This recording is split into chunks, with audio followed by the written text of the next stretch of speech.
Activist Omoyele Sowore abusing President Tinubu over a statement he made in Brazil that corruption in Nigeria has ended under his government.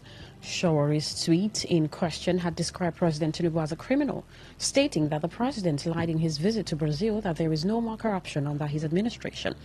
The federal government, in a letter to the chairman and chief executive officer of X.com, claimed that Showore's tweet was misleading and willful intention to furthering an ideology capable of serious harm, incitement to violence, cybercrime, hate speech, to discredit and disparage Tinubu.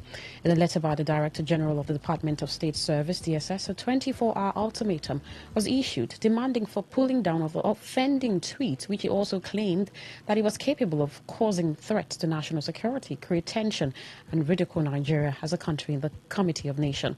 The letter, signed by B.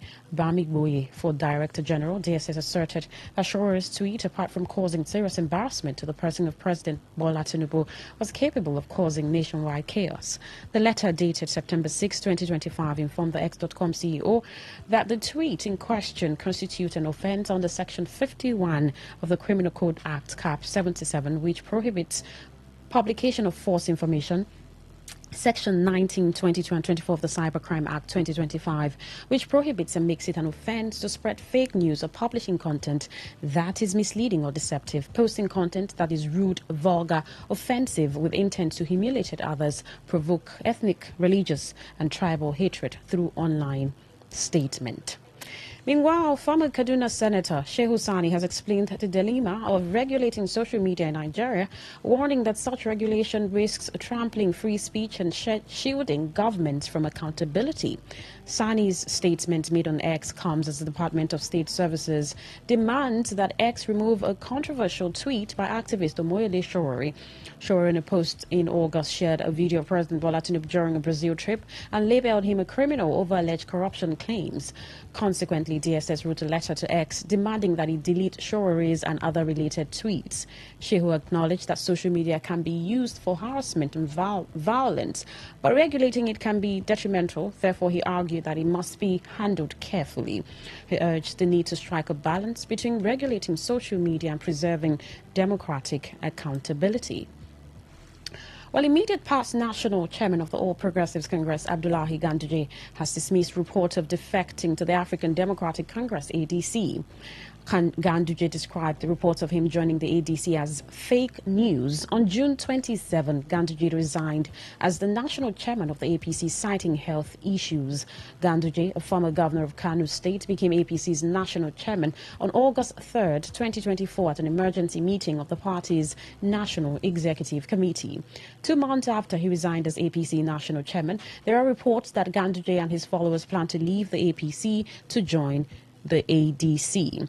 However, Ganduje's spokesman, Edwin Olufu, assured that the former Kano State governor remains loyal to President Bola Tinubu. Addressing newsmen yesterday, Olufu said Ganduje has no plans to abandon the ruling party. Well, the Socio-Economic Rights and Accountability Project, SERAP, has filed a lawsuit against the Revenue Mobilization Allocation and Fiscal Commission, RMAFC, over the proposed salary increase for political and public office holders in Nigeria, particularly the president, vice president, governors, their deputies and lawmakers. RMAFC had last month disclosed the Commission's proposal to increase the salaries for the president, vice president, governors and their deputies and lawmakers in Nigeria, claiming that the salaries for these office holders are small. In a statement today by SERAP Deputy Director Kolawole Oluwadari, he confirmed the Commission has been dragged to court, but no date has been fixed for the hearing. Oluwadari stated that in suit filed last week at the Federal High Court, Abuja, SERAP is asking the court to determine whether RMAFC's proposed salary hike for the president, vice president, governors and their deputies and lawmakers in Nigeria is not unlawful, unconstitutional and inconsistent with the rule of law. SERAP is asking the court for a declaration that the proposed salary increase for the president, vice president, governors and their deputies and lawmakers in Nigeria is unlawful, unconstitutional and inconsistent with the rule of law, as it violates the provisions of the Nigerian Constitution 1999 and RMAFC's Act. In the suit, SERAP argued that not restraining the commission from arbitrarily increasing the salaries of the president, vice president, governors, their deputies and lawmakers would serve legitimate public interests. Serap also argued that RMAFC's constitutional and statutory mandates do not imply the unrestrained powers to increase the salaries of the president, vice presidents, governors, their deputies and lawmakers.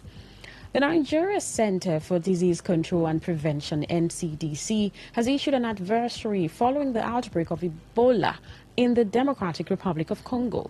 NCDC Director General Jide Idris said the Central African nation reported that 28 suspected cases and 15 deaths, including 4 health workers, had been recorded as of September 4, 2025. The DRC Health Minister Samuel Kamba said the new outbreak is in Central Kasai Province. However, the NCDC confirmed that there are no cases of Ebola virus disease in Nigeria. Idris said Nigeria has been placed on high alert, adding that surveillance had been heightened at entry points, healthcare facilities and communities to prevent the spread of the disease. The NCDC boss also reminded Nigerians that the Ebola Zaro strain responsible for this outbreak has an approved vaccine, Evobo, which is effective in preventing the infection. And on the foreign scene, more than 15,000 people have taken to the street in Israel to call for an end to the war in Gaza Strip and urge Prime Minister Benjamin Netanyahu to agree to a deal for the return of the remaining hostages. Families and supporters of the hostages still being held by Hamas thronged Jerusalem's Paris Square, with others gathering in Tel Aviv. Of the 48 hostages still being held in Gaza, as many as 20 are believed to be alive. Israel has yet to formally respond to a deal that would see the release of some hostages, but has previously demanded the return of all the hostages in any agreement. Netanyahu insists total victory over Hamas will bring the hostages home. Hamas took 251 hostages back to Gaza after its attack in southern Israel on October 7, 2023, in which some 1,200 people died. And that was the news update on Today 95.1 FM. Thank you so much for listening. I'm Queen Chima. Good evening. Today's news, today's entertainment, today's sports, today's issues. Today on Today 95.1 FM, Port Harcourt. This is a breakdown from BBC Pidgin. One court for Equatorial Guinea don't sentence the nephew of the country president, who been in the middle of one sex tape scandal last year, go 8 years in prison for embezzlement.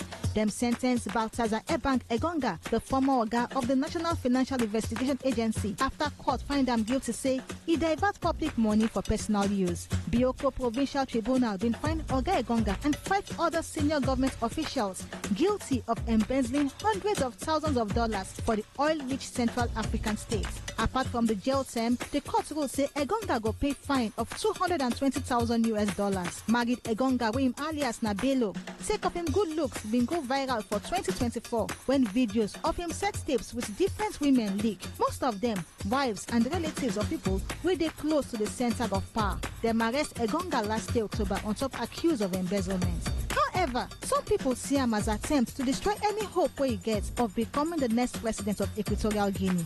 Him uncle Teodoro Obiang Nguema Mbasogo, now the world's longest 7 presidents with on the power since 1979, and they appoint him son Teodoro Obiang Mangue as him vice president. That's not the breakdown from BBC Pidgin. Talk radio. I listen to a lot of talk radio. 95.1 FM.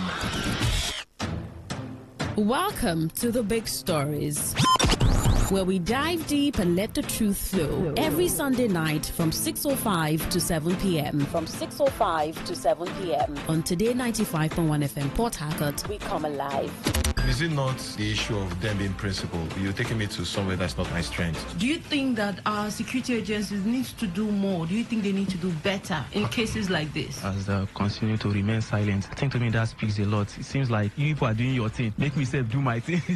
Nigeria has developed that kind of technology that can reprint this thing outside the federal government. With journalists dissecting what's being told, tuning for insights that you can trust.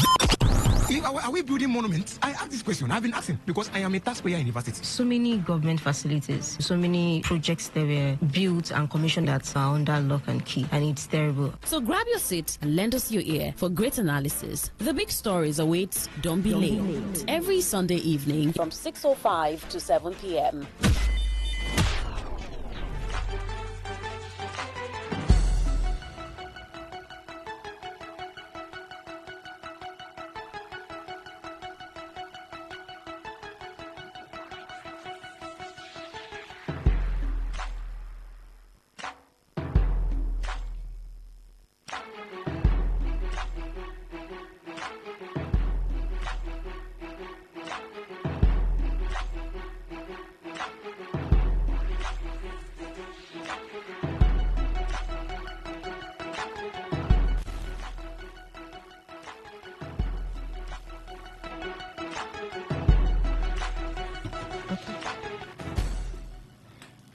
Good evening and welcome to The Big Stories.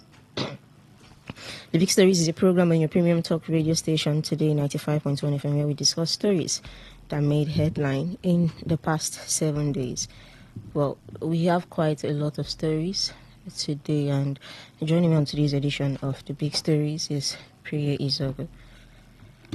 Good evening, Priya. Good evening, Ifuna. Good evening to Uchendu Jowo in the studio here. Also joining me is Uchendu Jowo. Good evening, Uchendu. Our brother Priya has already informed them that I'm here. Good evening, Ifuna. Good evening, our listeners. Okay, I didn't introduce myself. Just leaving now. Okay. My name is Ifunaya Obinna, and I'll be your host for today's edition of The Big Stories. Unfortunately, we are starting on a very, very sad note, where we lost a medical doctor at the River State University Teaching Hospital.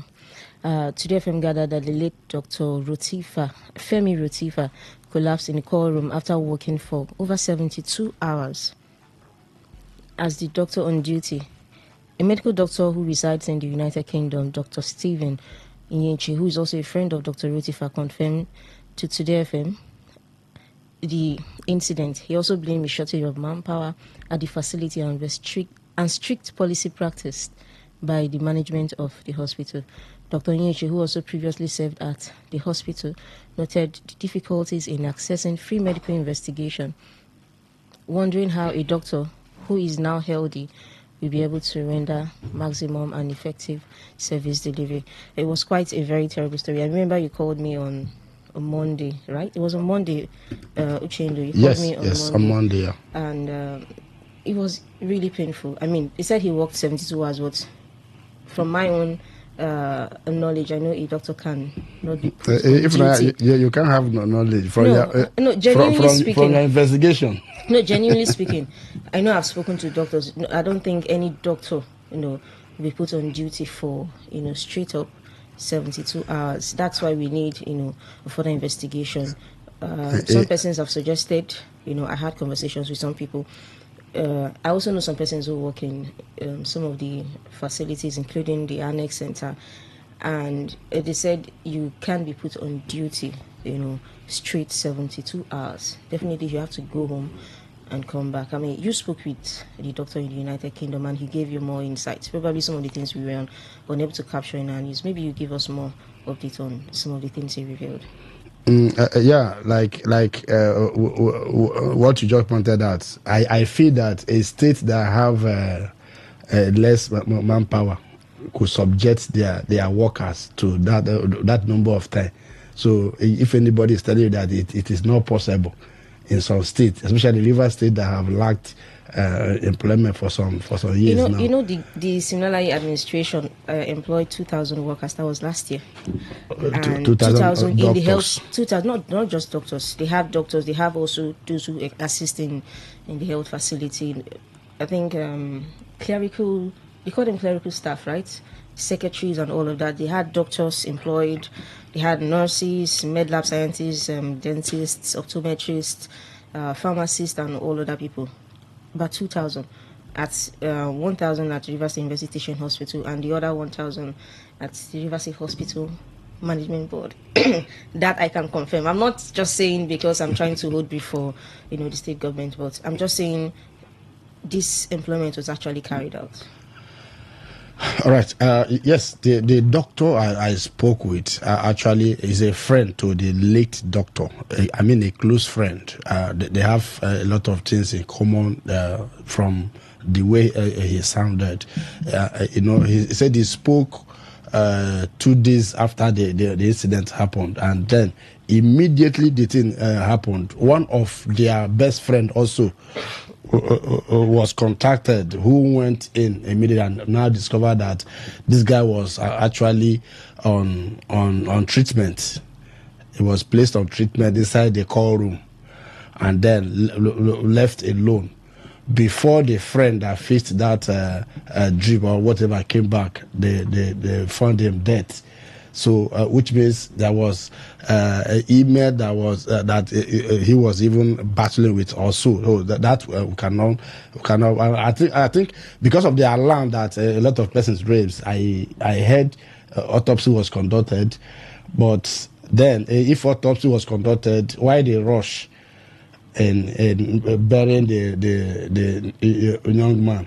I mean, if autopsy has been conducted, there's no point keeping the body, right? They've already gotten what they want from the body. No. I lie it first. You see, most times, for some of us that have covered judicial issues, when such person is buried, especially when there's no clearance from police and whatever, you have killed evidence. But the family is not questioning. No, the family is not questioning, but friends are questioning to know why a young doctor of that, because what he may be facing is what a lot of them are facing. Like the young man said, one of the reasons why he left Nigeria to work abroad is because of some of the policies that exist in that particular place. I remember meeting that young man in River State Teaching Hospital one of the days when I went to have an interview with him. That was where both of us knew ourselves. So I remember he told me that some of the policies, a policy like you cannot, in fact, a lot of things that we cannot confirm. If I've directed some of those questions to you, is it possible that an organization like that could place a policy that you don't have any benefits as a worker in a particular place where you cannot they call it an investigation, investigate your health, as carry out some kind of tests on your health pro bono without paying what ordinary person coming to pay. There are a lot of things that this guy complained. So it means those working there are just depending on their salary, and then the complaint of the salary, the amount of money being paid. This cannot even cater for you as a doctor, not like before, a governor before, the former governor that provided both accommodation and vehicle for doctors. Which former governor, please? Rotimi Amechi. You have to be specific so you don't make listeners get angry. Rotimi Amechi provided, I learned he employed over 2,000 doctors. No, I think it was 300. Okay, 300. And then he made provision for the accommodation and then bought vehicle for them. So these things may have reduced a lot of stress for those doctors. After then, they have never benefited such a thing. So for them, the policy that exists now is not favorable to some of the doctors, and some of them will want to work to meet up, so that because the economy now. So these are the issues that surround. But I'm sure the management of that teaching hospital should tell us more on their findings about the guy's death, because a lot of persons have questions the death of that young man. Well, the truth is, it doesn't matter if the state government employed last year. According to the WHO, 1 doctor to 1,000 patients. But in Nigeria, I think it's 1 doctor to thousands, if not millions. I'm going to confirm the statistics. And it's crazy. It doesn't matter if the state government employed 2,000, for instance. It wasn't 2,000 strictly on health workers. But even if the state government employed 2,000 workers, is a great step. We didn't see that in the last Of course, years. it but is. It's still not enough, because I was having a conversation with somebody, and I told him, even if you're employing today, people are still living. There's still the issue of brain drain. So if you're employed today, for instance, there are people who were already planning to travel out of the country. So probably they work for the state government. I'm going to come to you, Priye. Probably they work for the state government. And there are some on retirement. Probably, I'm going to come to that. Yes, probably they work for the state government, and their plan is, let me just work for 3 months or so. I'm going to add up a little bit to what I have, and then they, like we say, japa and leave the country. And you find out there is space, and they're still on traveling. There are allegations that there are doctors or health workers who have left the country but are still receiving salaries from the River State government. And at the end of the day, you say we have 300 resident doctors, or we have 300 consultants, and then you have like maybe 100 that are outside the country, and the state government is thinking we have this number, so there's no point employing more, and then they are receiving more salaries. Priye, let me come to you. And for me, I think when you don't have proper stats, when you have not improved your system, and you have been using the same system right from the 60s when the state was created, that's exactly what you will see. A typical example now, we should be talking about proper technology where we impute some of these things. You queuing in, most private organizations, we all have data. You come in, you queue in, you know that this staff is leaving, this staff is coming to work. We don't check this in this country. From the federal level to the state level to the local government level, that's why we have a lot of ghost workers. I'll tell you for free. Good thing Iba said he fished out a lot of them. What he's doing basically is child's play. If we can't still compute this system, we are still joking. We need the figures to be there. We know people that are coming to work. Local government council, a lot of people are being paid. They don't near the secretariat. They don't know what's happening within the local government structure. If you go to a more local government, they don't even have where they are sitting. They don't come to work. So they are receiving salary every month. Some will come with materials and sell as secretary, state secretariat. No, it is that crazy. So for me, I think we need to compute our system. Civil service is one of the biggest fraud in this country. I will say this for free. When I mean fraud, I mean a lot of criminal things happen within that structure. So government needs to scrutinize agencies, scrutinize the health system, scrutinize everything. We have to have proper documentation. I mean proper computed documentation. So we know where we're lacking. We know where we're lacking. People need to be queuing in federal work. Some of them end very well, state work, local but government don't work. come to work. Queuing, let's know that you're coming to work today.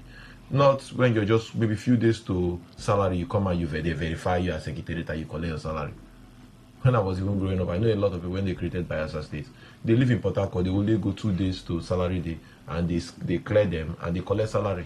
And come back home. A lot of people, I think, over time they started reducing it.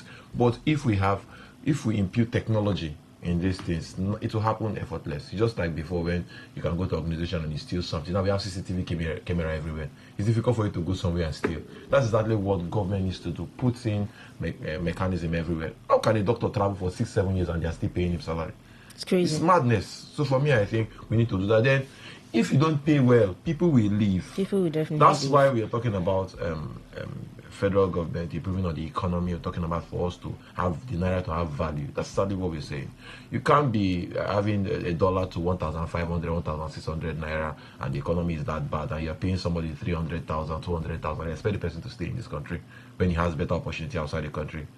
I was discussing with a friend today. He was in the United Kingdom. For free, he said, yes, I work 3-4 jobs, but what I'm working, I'm seeing the money. And you're paying tax. You're seeing what the tax is being used for. Exactly. I'm seeing, at least what I'm working, I'm seeing the money. My negotiation is proper. I get this money. I come to work. I do this. I can save. That's exactly what we want in Nigeria. Save, and because the money has value. So you can save the money. That's why somebody from United Kingdom will come with like 5,000, 2,000 pounds for Christmas. And he's living large. And he becomes the biggest man in his community. You do good. So I think the government just need to do a lot when it comes to managing the economy, improving on the economy, because right now we are our naira is turning into the Zimbabwe dollar that suffered some couple of years by during the time of Robert Mugabe. I think that's where we are heading to. It is becoming scary, and I think they need to do something about this. If not, all the doctors may leave. All the doctors may leave, and we may be left with just traditional doctors who refer to as native doctors. We also have media correspondents, like if you guys have been in the system for a while. If not, be shooting us injection.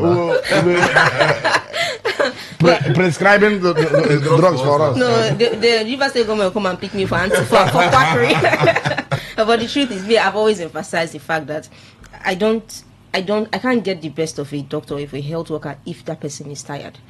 The truth is, I was seen by a surgeon this year, and he just finished from surgery, and he looked tired, really tired. So it was basically the interns that were doing the work, and that were talking, and I was not comfortable because I felt I can get the best from him if he's in his right state of mind, if he's not very tired, because a lot of doctors, they have so much workload, their mental health is at stake.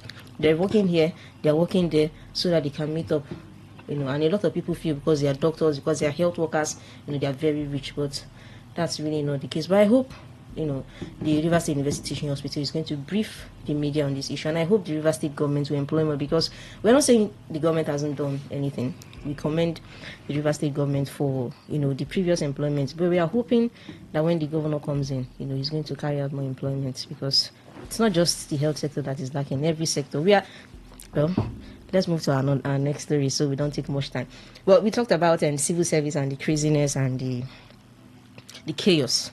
Just last week, there was a drama, and there was an allegation that there was a fight at the state government secretariat, and yesterday video came out, and what I was doing modeling, you came to my office to fight me.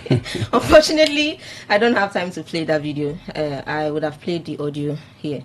But there was a fight, and the first story that came out was the PAMSEC and the director of finance also, were fighting.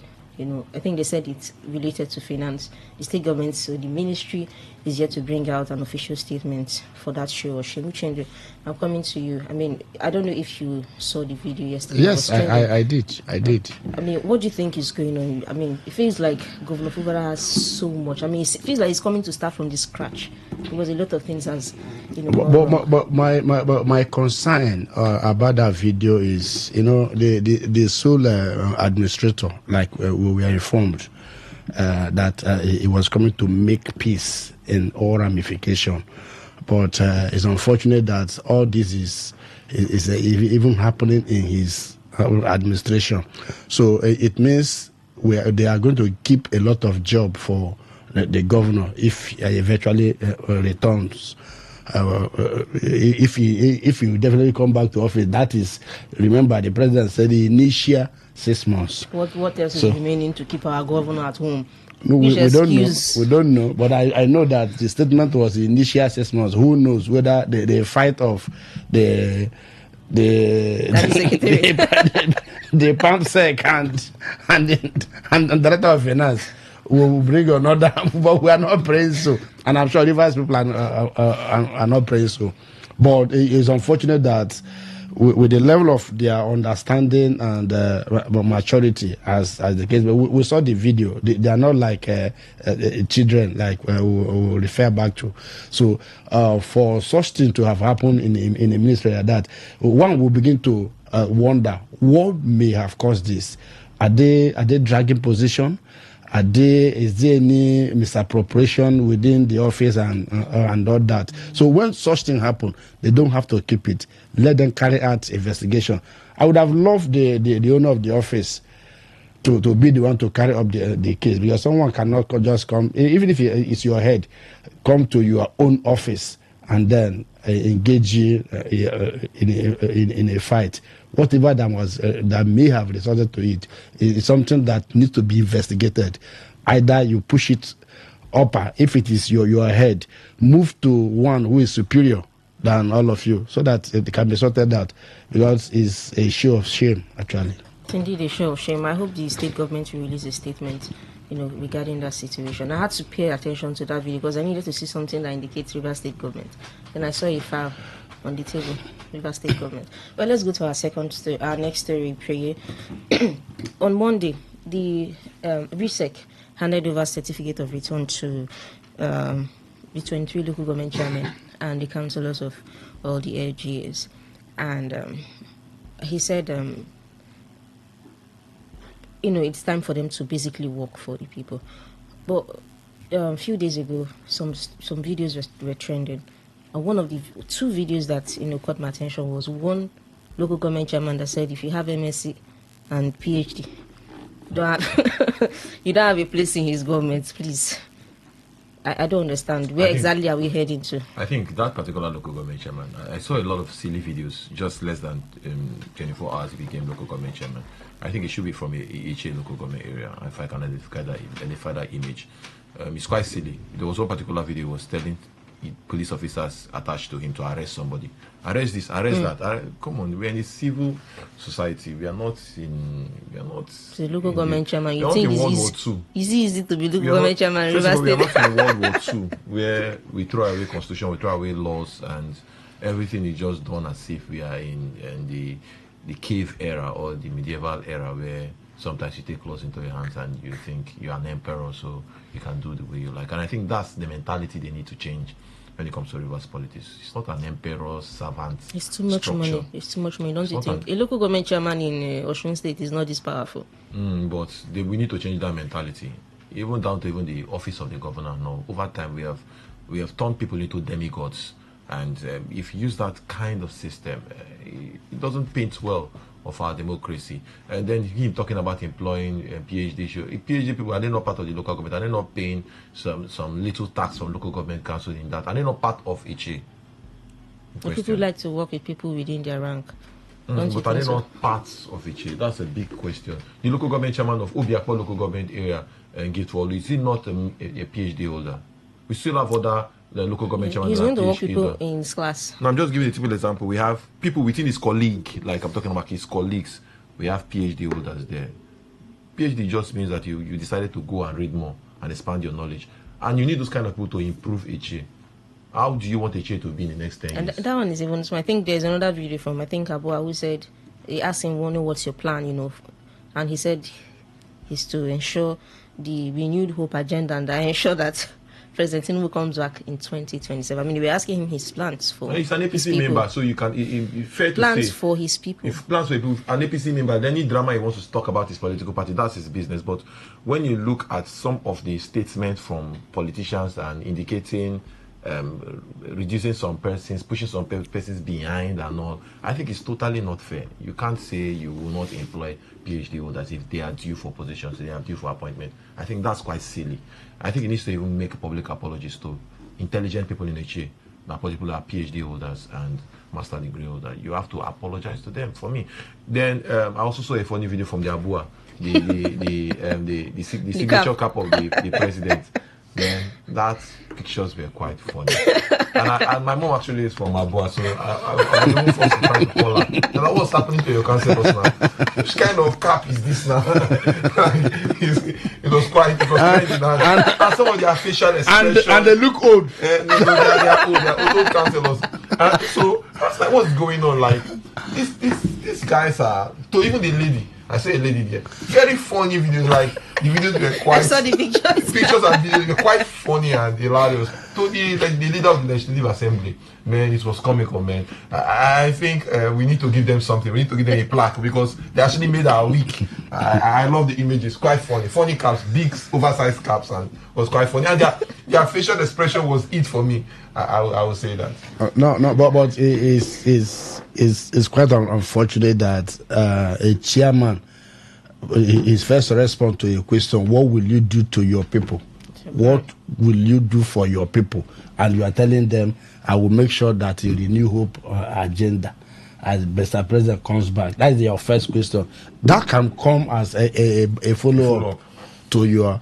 You should tell them what you want, what they are suffering. A lot of them, flood have affected a lot of persons in Abua. As I speak to you, there's a high level of hunger in that place. You should tell them that we are moving from this to, instead of coming to this, that is the local government chairman, and you say they wouldn't wear such cap. Such cap is the cap that is giving them such idea. Well, a lot of persons have questioned the election process, the local government election process. Although one of them is Atiku Abubakar, although the FCT minister has come out to say, they followed the law. The last election of October 5th, was declared null and void by the Supreme Court. But this time around, they follow the process. Well, let's hope that, with all the cases, that may have been instituted against the process, let's watch and see if, it can actually, survive it again. Well, still last week, only the result between APC and PDP. No, it is just only the winners that were declared. Three persons cannot contest election, and you are announcing the first runner. You cannot announce the second runner. Our democracy is derailing. It's crazy because I remember I didn't see any. I'm waiting for probably we'll get response from RISEC why the BVAS wasn't used because it was a manual process. Let's just basically. I think we need a constitutional review. This local government election structure is nonsense. Let us be very, very clear on this. I think the whole idea of this local government election being conducted by state electoral commission across the country is total flawed. I would say it as it is. It doesn't make absolutely any sense the way they conduct local government election. We have improved our electoral system at the national level. I'm waiting for RISEC to tell us why BVAS wasn't used because we all went out. I didn't see anybody. They did not use agents of some political parties that are wearing tags of another political party. This is crazy. I think right now I'm going to come back to that based on what Tony Kucha said because I know we all went out on election day and like I said on air that day, it looked more like a curfew. It didn't look like election was holding, and basically where you see people is where you see prominent men. Prominent leaders. That's where you see the rest. You're passing. You're saying they started quite late, and then you're passing polling units and the ballot. But to be fair to them, it was quite better than the last local government election where some of those polling units you did not even see box. You didn't see boxes. They will tell you that the election was done 15 minutes ago, and then by 10 o'clock, by 12, the election was done. So for me, I think at least was better. At least we were seeing box, but this particular style of local government election, if we continue like this, it's total. Doesn't make sense. Well, like I said, let's wait if it's going to pass the legal scrutiny this time around. RISEC should tell us why the idea behind announcing only the first. A local government where APC won, they will only announce APC. Maybe the chairman votes now. Maybe. Well, you announce it. You announce it. You announce so that if the person is challenging it at the tribunal, he should know that I scored 0, even when I voted for myself. It's even a grant to challenge. You understand? How many persons have won in tribunal, local government? No. Let the record be there. It's part of testing the. It's part of the process. Even before the election, one of the process is to constitute tribunal. And then the appeal, those that will handle the appeal, constitute them first. Whether anybody will challenge or not, it is. So this one too, we were expecting that somebody who came second. Okay, now if you ask me, who came second in that election, I do not know. I know that even those that came second do not even know that they came second. So how on earth would an electoral umpire do such things? So they should explain to us. Well, I think RISEC has a lot of questions because 2 million votes. I mean, it's crazy. We are back to the Jonathan era. The BVAS of 2023 showed that there was a lot of rigging in the electoral process. Results. And if you check the result of Obiakpo local government, Obiakpo scored what? If you join the whole vote of Rivers State in the 2023 election, only in this local government election that we monitored. I think it's just comedy, the acting comedy. I think possibly we are turning into content creators in Rivers State. No, we are. We are content creators. Yes. Well, let's move to our next story where Tony Okucha, a factional chairman of the APC in Rivers State, commended the people of Rivers State for their huge turnout at the local government election. According to him, a lot of persons came out for that election. He made so many points that day, and one of the things he clarified why APC did not field candidates in Obiakpo, in Faga, and in Onelga. And then he also said they're interested in poaching, bringing in the assembly members and the FCT minister to the party. I mean, he described the APC as a party in disarray. The PDP is in chaos, which, I mean, it's visible to the blind and audible to the deaf. The PDP is truly in chaos. And then he also said this pattern that they use, this renewed hope pattern, is going to be the same pattern they use in 2027. And I mean, to be honest with you, when I think of all the legal processes, the legal cases that can be filed, the PDP has a very huge case to file, especially in this process.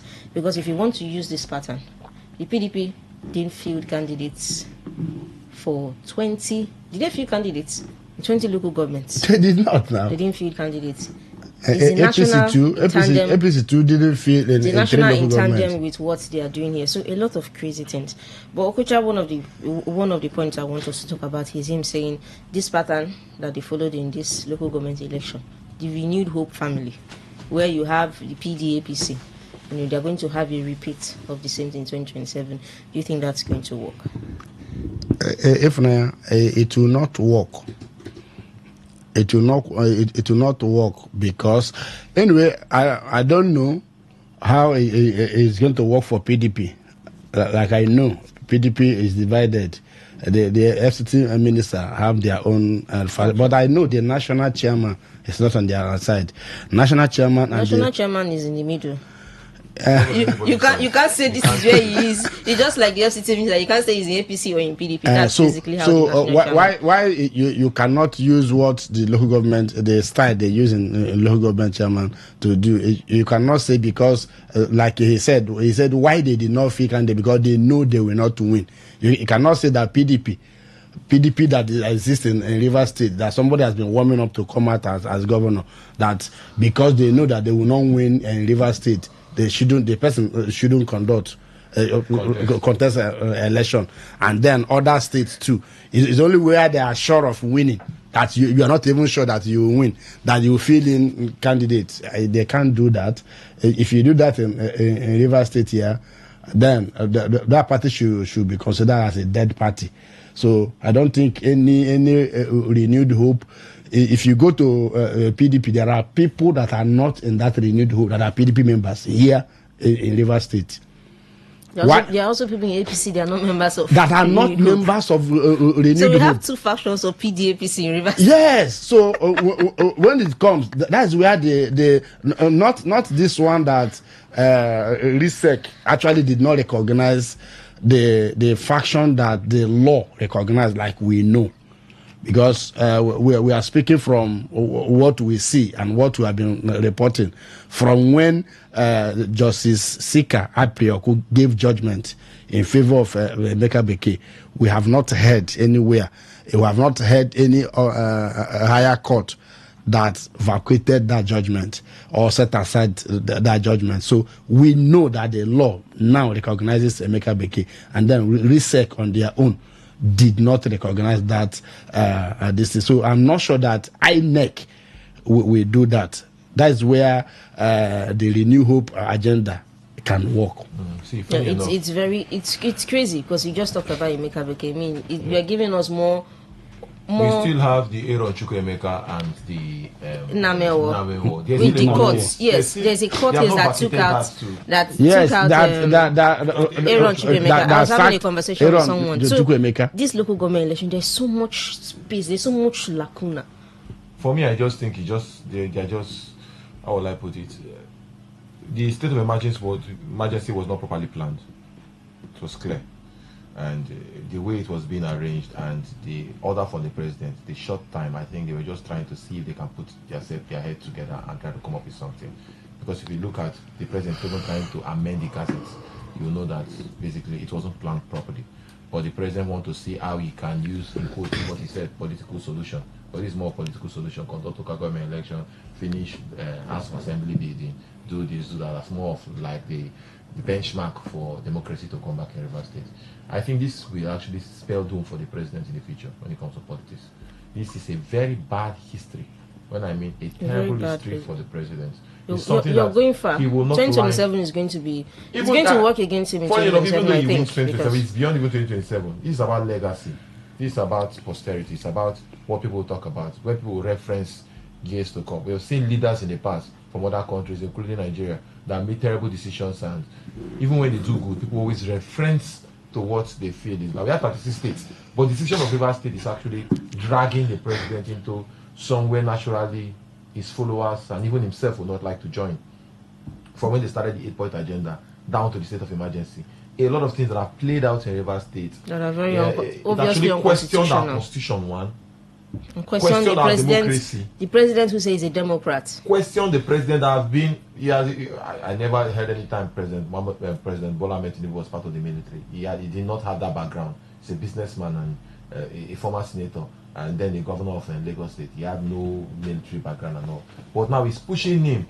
We have had several military head of state that turned into president in the past. I even attempted to be president. We have not seen this kind of decision. And several military personnel that have been governors, we have never seen this kind of decision. I think it spells doom for the president in the future, because this is a reference point that he will wish people will not reference. From even the National Assembly to the National Assembly, people are now operating as head of agency and commission in Rivers State, and they have not been screened by the National Assembly. These are things. You're going far. How about the Supreme Court case by the PDP governors that still today it's still there. It has not been heard. Has not been heard. No, let's leave that, because I don't know if they are pushing for the case, the PDP governors. So that I don't know the drama the PDP governors. I mean, there should be a case. There should be a date. There may have been an in-house out of court settlement. I don't know about that. And it's not in the news. I don't know about that. I mean, there should be little gossip. A lot of PDP governors wants to move to the APC, so that's a different drama. I don't know if they are acting with the APC government. It could be. The National Assembly, we are looking at what we are seeing. National Assembly, they are in charge of Rivers State. The National Assembly has two committees, one from the red chamber, one from the green chamber. They have not sat down to look at appointees that have been made in Rivers State, and people are acting. They're already acting. People are acting. People are sitting. People are making decisions. I think it is crazy. And the earlier people look at this, because in the next 10 years, people will make reference. You may enjoy it now. That's the funny thing in life. Just the way the APP did the election last time. And they did the drama. Now some of them are complaining now. Some of them are now looking for civil society people to talk for them. Exactly.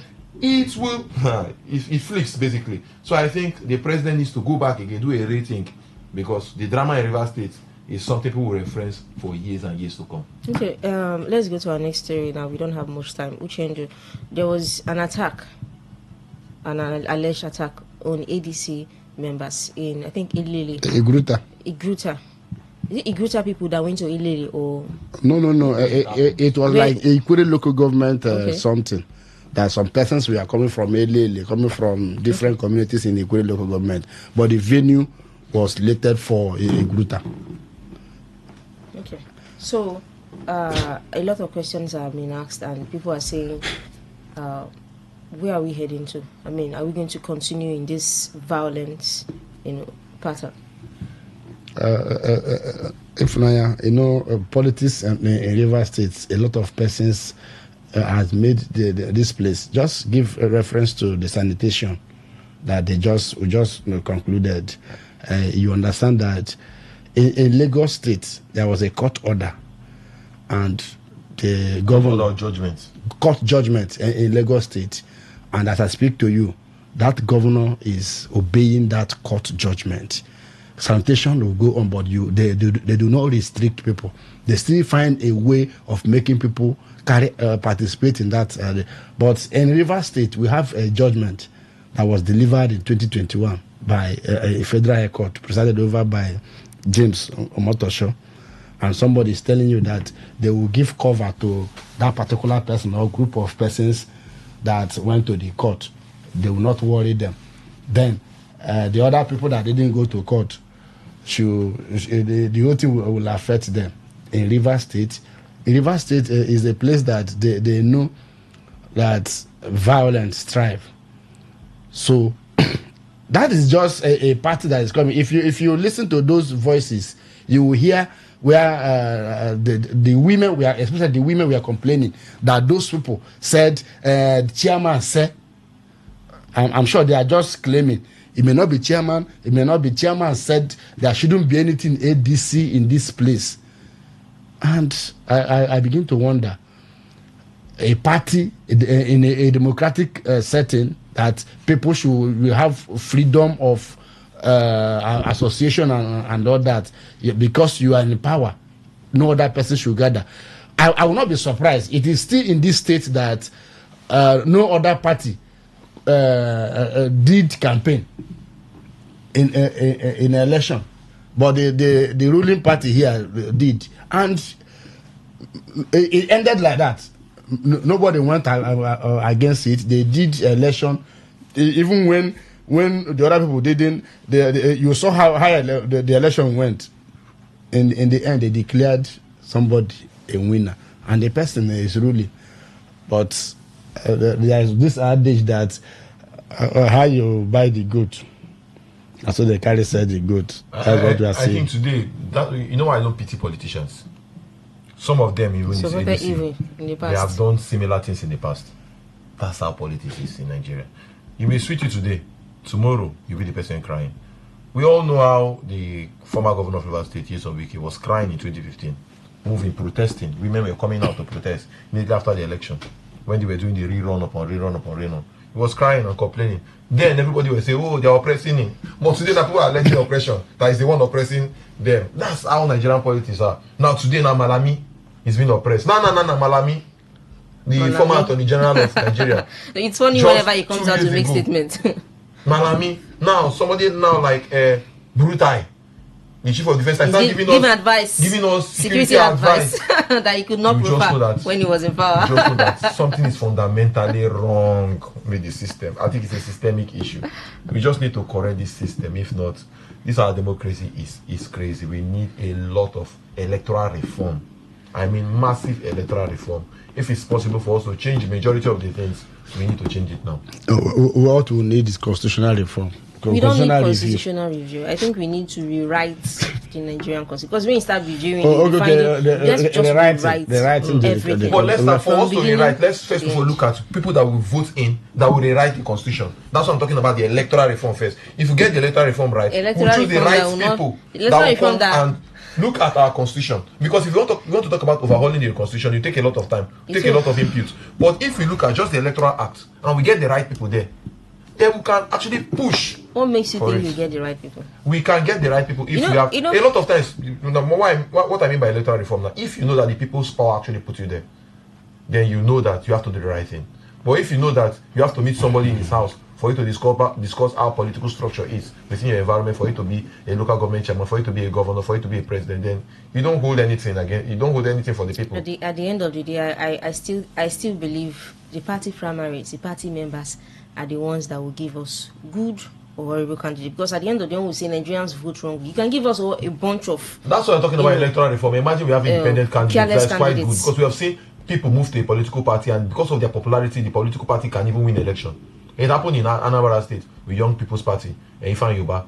It happened with Peter Obi with Labour Party. Moved to Labour Party and it became a popular party in Nigeria. We've seen people move to a smaller party and they make it popular. So if you can have an individual candidate that comes out and he's an independent candidate, people will vote for the individual candidate. So it's not about political party here now. It's about electoral structure. Well, I wish the recall process actually does work, because it's a very tedious process. I wish it does work.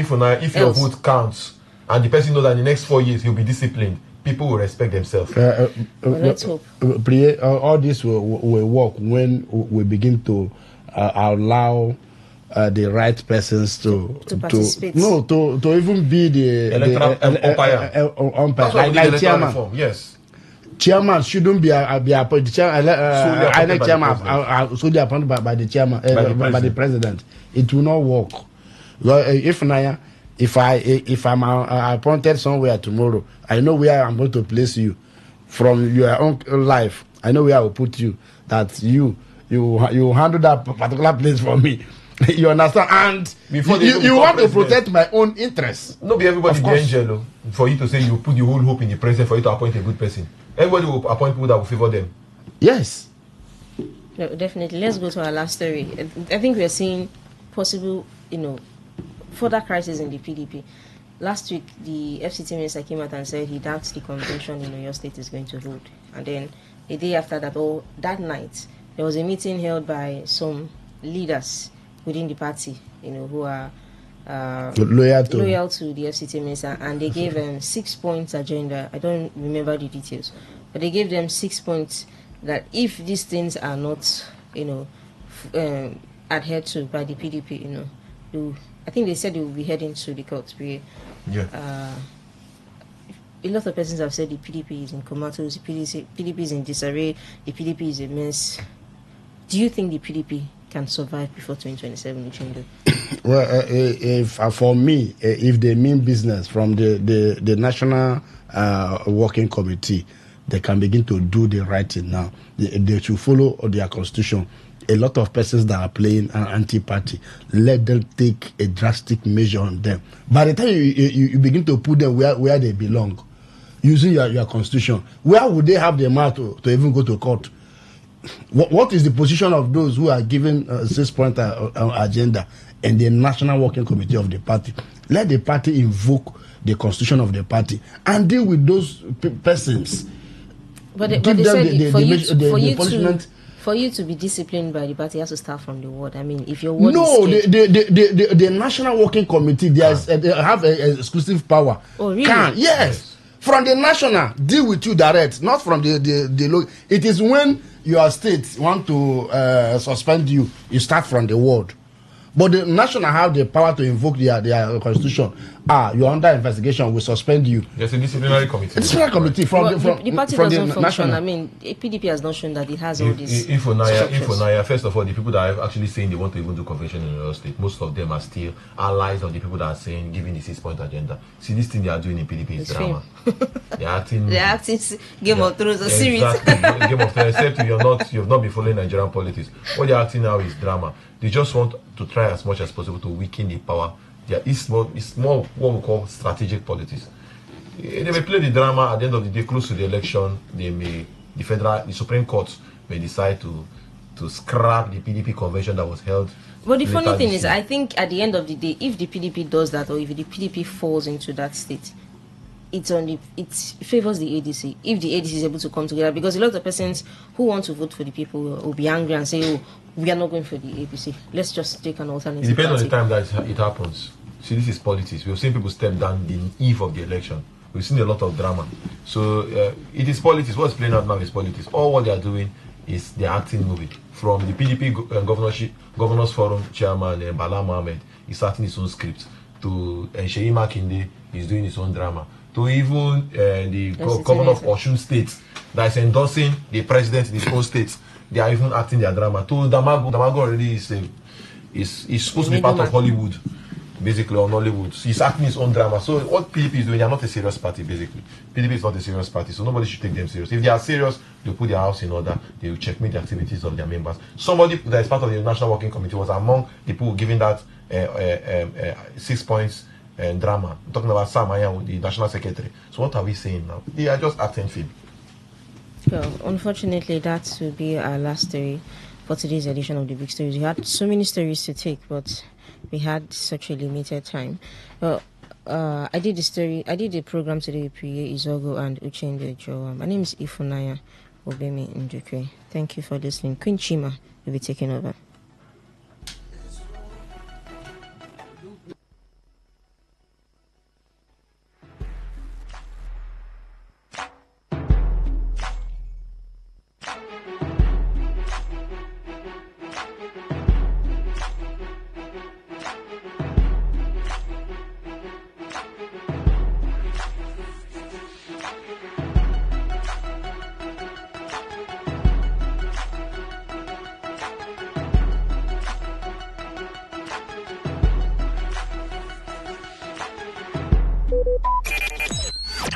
Talk radio. I listen to a lot of talk radio.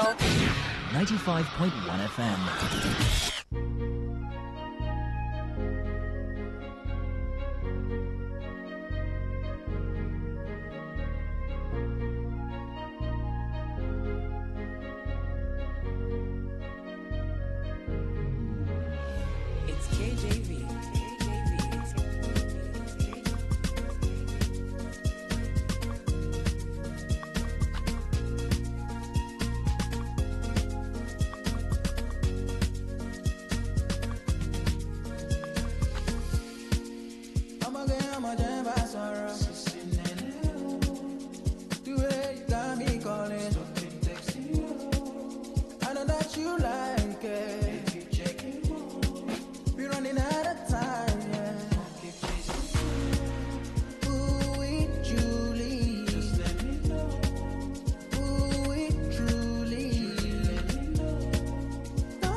Talk radio. I listen to a lot of talk radio.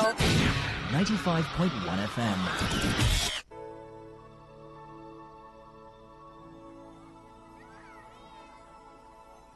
Think about the generations and to say we want to make it a better place for our children and our children's children, so that they know it's a better world for them and think they can make it a better place.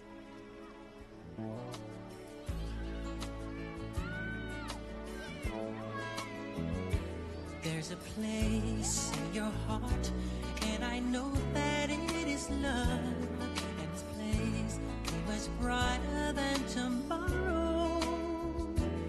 And if you really try, you'll find there's no need to cry. In this place, you feel there's no hurt or sorrow. There are ways to get there if you care enough for the living. Make a little space, make a better place, heal the world, make it a better place for you and for me and the entire human race. There are people dying. If you care enough for the living, make a better place for you and for me.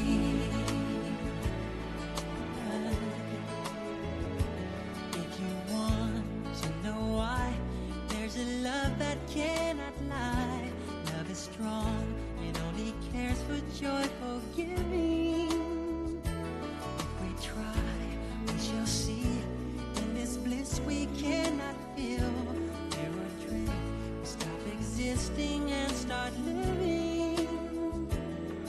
Then it feels that always love's enough, always growing. Make a better world. Make a better world, heal the world, make it a better place for you and for me and the entire human race. There are people dying. If you care enough for living, make a better place for you and for me. And the dream we were conceived and will reveal a joyful face. And the world we once believed in will shine again in grace. Then why keep strangling me when this earth crucify its soul? Though it's plain to see this world is heavenly. Be God's love, make it fly. Thank you so much for joining us and Doctor in the House at this wonderful Sunday evening, 7th of September 2025. And interestingly, 7 minutes past 7. A lot of sevens going on right there. Hope you're having a great Sunday evening. Somehow I wished that I did not have to come here. I'm sorry, I had to whisper that. I was having a good time in the house, right? But it's good to be talking to you because it's important that I'm here so we can have good talks about your health. Now, we started the shift with the news update at 6. Afterwards, we had the news department with the big stories. You had Priye Izogo, Ifunanya Obemendekwe, and of course the editor-in-chief of the news department here at Today95.1 FM. And now it's Doctor in the House. It's that time where we get to talk about your health. And the topic we want to discuss today is very important. But before then, my name is Queen Chima. Thank you so much for staying with us. When I say it's important, there's no health conversation that isn't important, because one way or the other, it affects a number of people. It affects you listening, maybe or maybe not. And by affecting, I don't mean you have a health challenge. I just mean that you get to learn about this thing because you're a human being living here on earth, and it's the possibility of contracting or the possibility of avoiding is one that you need to hold at the palm of your hands. Knowledge. And on the show every Sunday, we share this information for you to be equipped to know exactly what to do and how to do what to do. Today, we're going to be talking about something that is a little common, very common. Maybe some people say among young people, some say, well, you do not really have an age bracket for it. But these days we're seeing young people indulge in it. And it's becoming some sort of, you could call it, it's a peer pressure thing. Some people say it's a peer pressure thing. Some say it's as a result of an addiction, whatever causes an addiction. Some say, well, it's just a way to call off. I've been watching this series on Netflix, The Crown, the story of how Queen Elizabeth II became queen and then her reign. So, and I just saw that this British people they just smoke a lot. the next second, everyone is just lighting a cigarette or whatever, and I just started asking myself, oh, the weather, okay, what else, okay. But when we come back here to Nigeria and we want to ask ourselves, why do we have a lot of us smoking? So do we say the weather? I mean, sometimes it's really hot here. When it wants to be hot, it's like it's on your head. But we still see people smoking, even under that hot weather. And then when people buy cigarettes, on the boxes, we see smokers are liable to die young. But now the thing is, we do not have people just smoking cigarettes. There are a lot of substances that are smoked these days. So we're going to be looking at the dangers of smoking. Why should you even stop smoking? I mean, these days where you have teas, I mean, I see people say, okay, after smoking, I just take something to wash it down. Well, all of this conversation we'll be having with the health professionals in the studio. I have joined me here, Dr. Joseph Mbamba and Joyful Oni. Thank you so much, Joyful Oni. I mean, ladies first. Good evening, Joyful Oni. Good evening. Thank you for having me. It's good to have you on the show. And Joseph Mbamba. I got it correctly. There's nothing you want to tell me. I got it correctly. Good evening. Good evening. It's good to have you on the show. Likewise. Absolutely. So I mean, I don't know if you liked my introduction. Was it? That was elaborate. You just go ahead and give the. No way. No way. No way. I'm not back and enjoy. No, I'm not a health professional, but at least it's my job to know some of these things and to talk about it. No, you could pass off as one. No, I have to go. I have to be trained. But you talk like a professional. I talk like a professional. That's because my job allows me to read. And it's important to know these things, but I'm not trained, so I'm exempted from this. Okay. So I hand the baton to you, Joyful and Joseph. So but let's start with the statistics. It may not be handy, but I mean, off the top of your head, and you're looking at, do you think we have a lot of Nigerians who smoke? Younger people, older people? I mean, you're looking around as a health professional. You may have done some sort of community engagement on smoking, or possibly. What would be an overview of it? You know, WHO says that about 8 million people die each year as a result of smoking issues. So if 8 million people are dying from complications of smoking, who are those that are smoking that have not died? Do you get what I'm saying? So that population even people that you might not know this, but you might not know who is smoking, because a lot of people these days will want to hide and smoke because of the whole religious understand, nobody should judge me and all. But away from all that, it's a dangerous thing to do. If you say you're smoking out of the weather is cold, you just want to feel warm, there are a lot of ways to warm yourself up. Yes, you understand. So there is no benefit.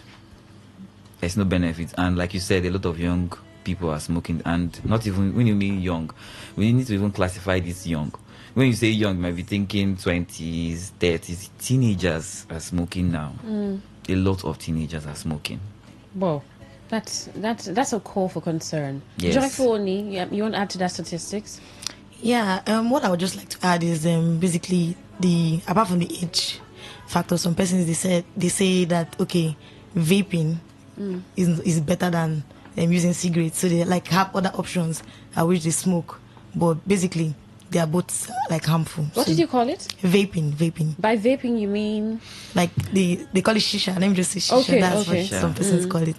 Yeah, so some persons say okay, they don't want to smoke cigarettes, but they now use vaping as an alternative, but it's not actually an option because it is not harmless as well. So what is smoking? Because it has the word smoke, yes, and then an ing because it's an activity. So when you say someone is smoking, what does it mean? Well, by smoking we mean that somebody is inhaling fumes from a burnt substance.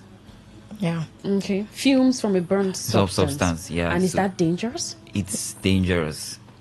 Imagine as we are now human beings, we are taking in oxygen and we are bringing out carbon dioxide. Do you see carbon dioxide? Carbon dioxide, you don't see it. It's a colorless gas.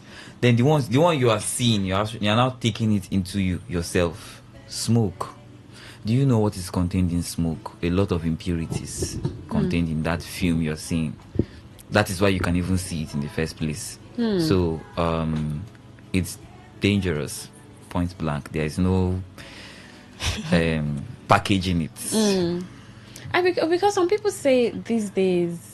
Well, let's hang on this one. I want to say first, the fume, because it's a fume that has dangerous substances, and that's why it's not good for the health, for your health. So when these things are produced, so what's in the back of the mind of the producers? Well, the producers have written it on the pack. What did they say? That smokers are liable to die young. So fair warning, you have been warned. So it's at your own detriment. It's not like I intentionally gave you something that you did not know. You know that this thing is dangerous and you took it in the first place. So, okay, I saw something on Twitter today. They said, what is the greatest lie or something, and then somebody replied, I have agreed to the terms and conditions. You know that when you say you've agreed to terms and conditions, you just go accept and go ahead. You don't even read without the terms reading most times. So that's what it's like. So you accept something that, even though they told you it's dangerous, Baba, let me see it for myself. That's what most people want to. Let me see it for myself. Yes, and get the fume into their system. So that brings me to the next question, where these days we have people say, well, I have something that I can take. Years ago it used to be soda. I mean, a particular soda that's white and colorless like water. So after smoking, just give me soda, let me flush this thing out.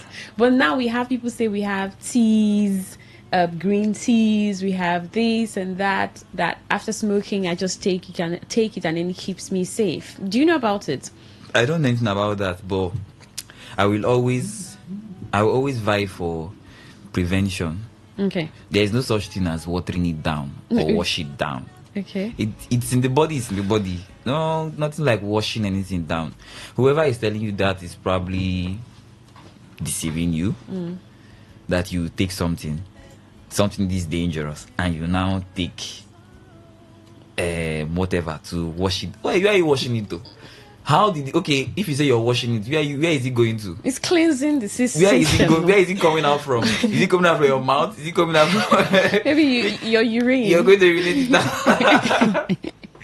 No. So it's basically what he's trying to say is the process by which you inhale it. It's going to the lungs directly. So whatever you're taking, I don't think it's going to go to that part at which you inhale it. So it's already damaging some other things. What if you take a little block and then you take a little and then you take the cleansing tea or something? Just, I mean, like you take rice and beans or bread and tea, right? So you take a little, you take the cleansing stuff. It doesn't work that way. Doesn't work that way.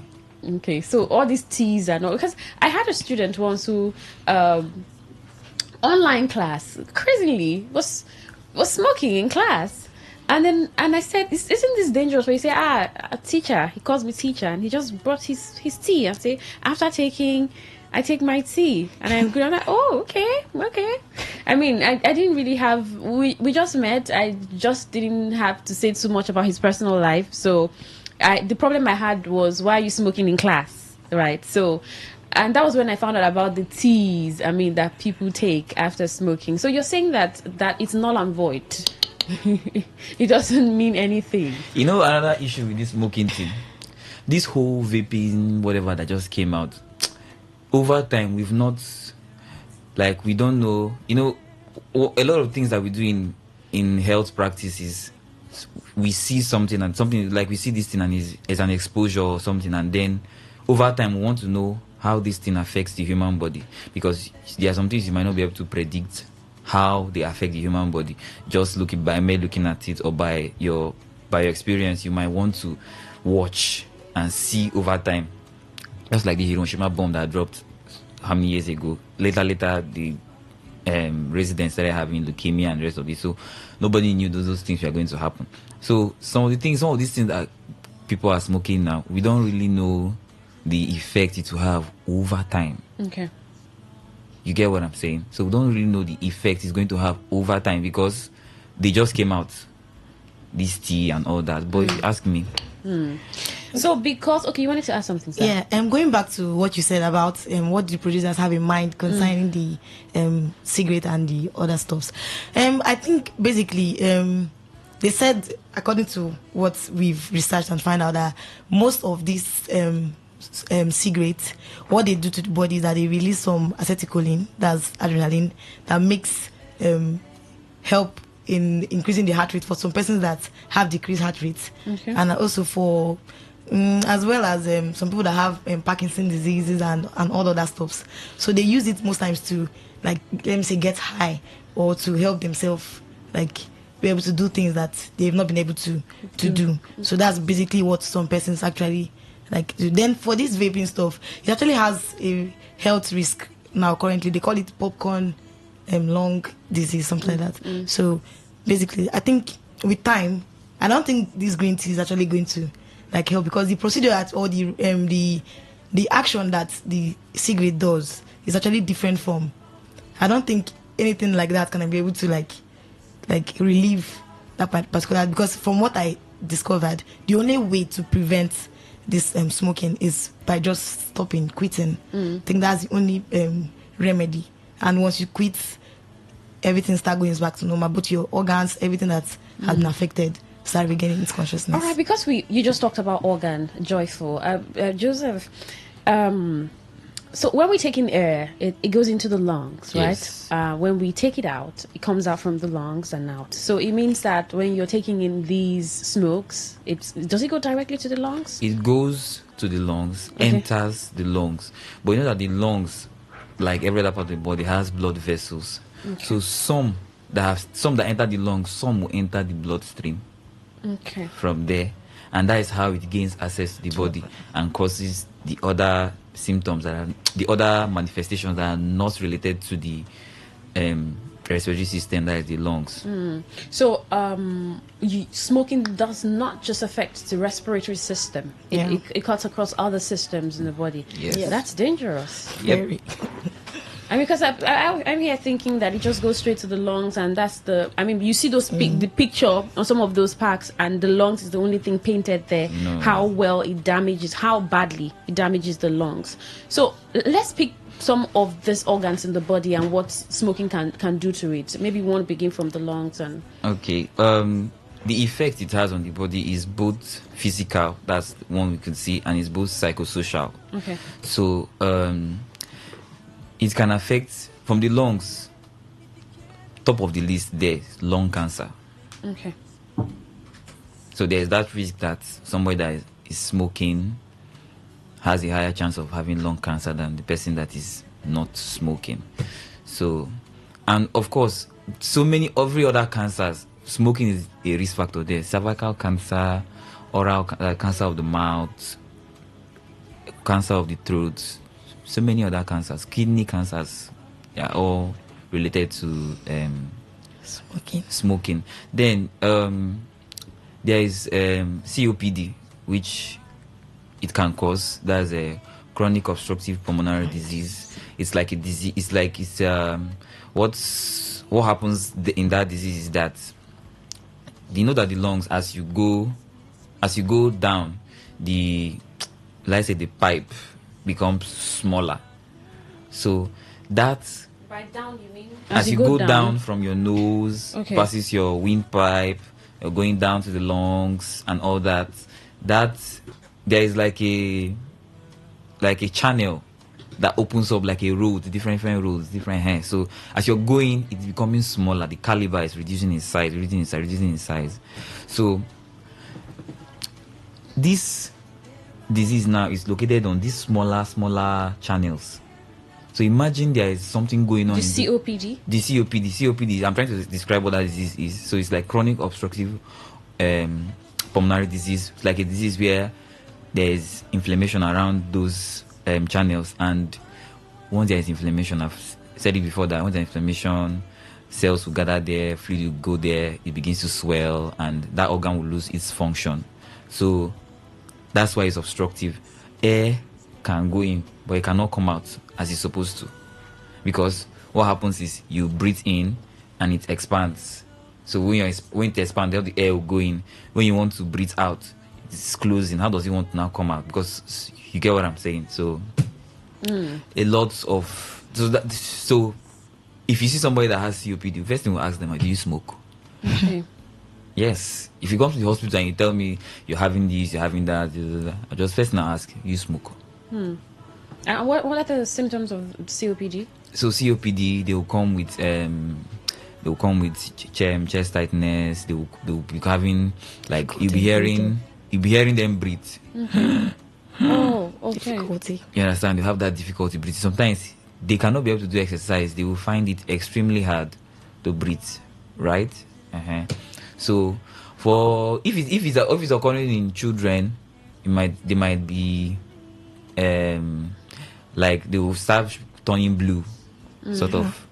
So, but a lot of the times, go on. That's it for the lungs. Yeah, that's what smoking does to the lungs. Yeah. Other effects it has an effect on the heart, blood vessels, both on the brain as well, causes stroke and other diseases. I think it can also cause in the heart, it can cause some different cardiovascular diseases as well, like atherosclerosis and the rest of them. Yeah, a lot of the times while you see smoking is, there are two things smoking does in the blood vessels. Okay, smoking can increase cholesterol level in the body. Yeah. So it increases cholesterol level, and another thing it does is that it increases the amount of platelets we make in our body.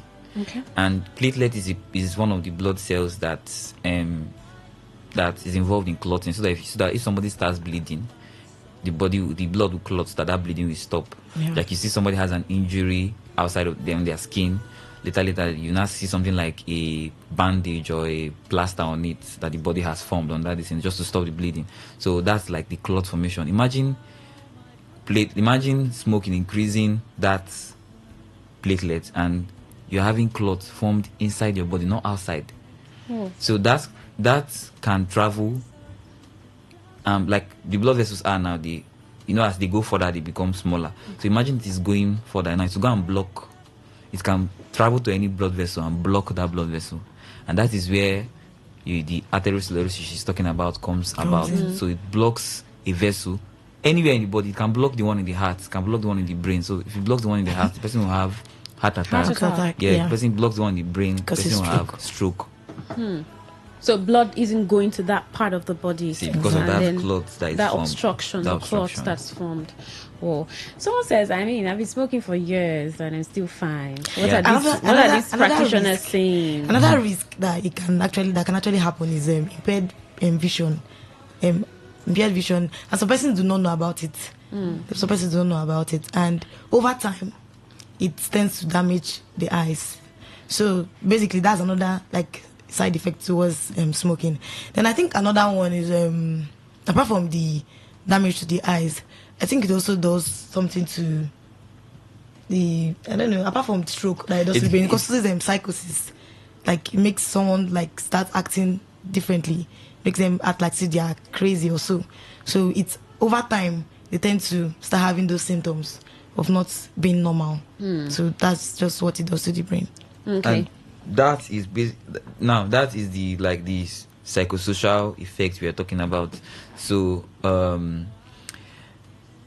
because smoking, the substances contained in the cigarettes can, like I said, that they can enter the blood and go anywhere. It can go to the brain, and substances contained in this, like cannabis, for example. Now, the active substance in cannabis when it goes to the brain, it releases dopamine. Yeah. I know what dopamine is, the feel-good hormone. So, and makes them feel good, make them like happy, sort of. You get. So that's why some people want to just smoke and stay in stay in bliss or stay in cloud. What do they call it? Cloud 9. So it's that dopamine that causes it, and it's the same reason why they have addiction. It's that same dopamine. Okay. So it's that happy hormone that makes people addicted Yes. to smoking. Yes. And that's a difficult place to be because you want to go back again and again. Yes. Just feel that way. Just imagine. Now, this is how the addiction thing works. Imagine you see me today and you give me 5,000. Okay. And I'll be happy. And I'm like, oh, money. You understand? I'll be happy. Tomorrow you give me 5,000. No, not necessarily tomorrow. Maybe 3 weeks, 4 weeks. You give me. I might be happy. By the time you do that in like 6 times, 7 times, I'm not saying I'll be ungrateful, but you know that it will not be like the first day you gave me that money. Absolutely. But it's still the same money, right? Yes. Yeah. Imagine you step it up to like 50. I'll be like, whoa, 50K, right? So it's how this thing works. They take this thing today. Okay, today you become happy. You understand? You're just taking it, and at the point, that dose you're taking will not be enough to reach that level. Yeah. Because, like I explained, the whole 5K something. Yeah. It was the first day I was happy. Yeah. But over time, what happened? It became normal. So it became you normal. Want something so you bigger. want to up. Yeah. That's where addiction comes in. So you keep upping and upping and. I've heard of a case where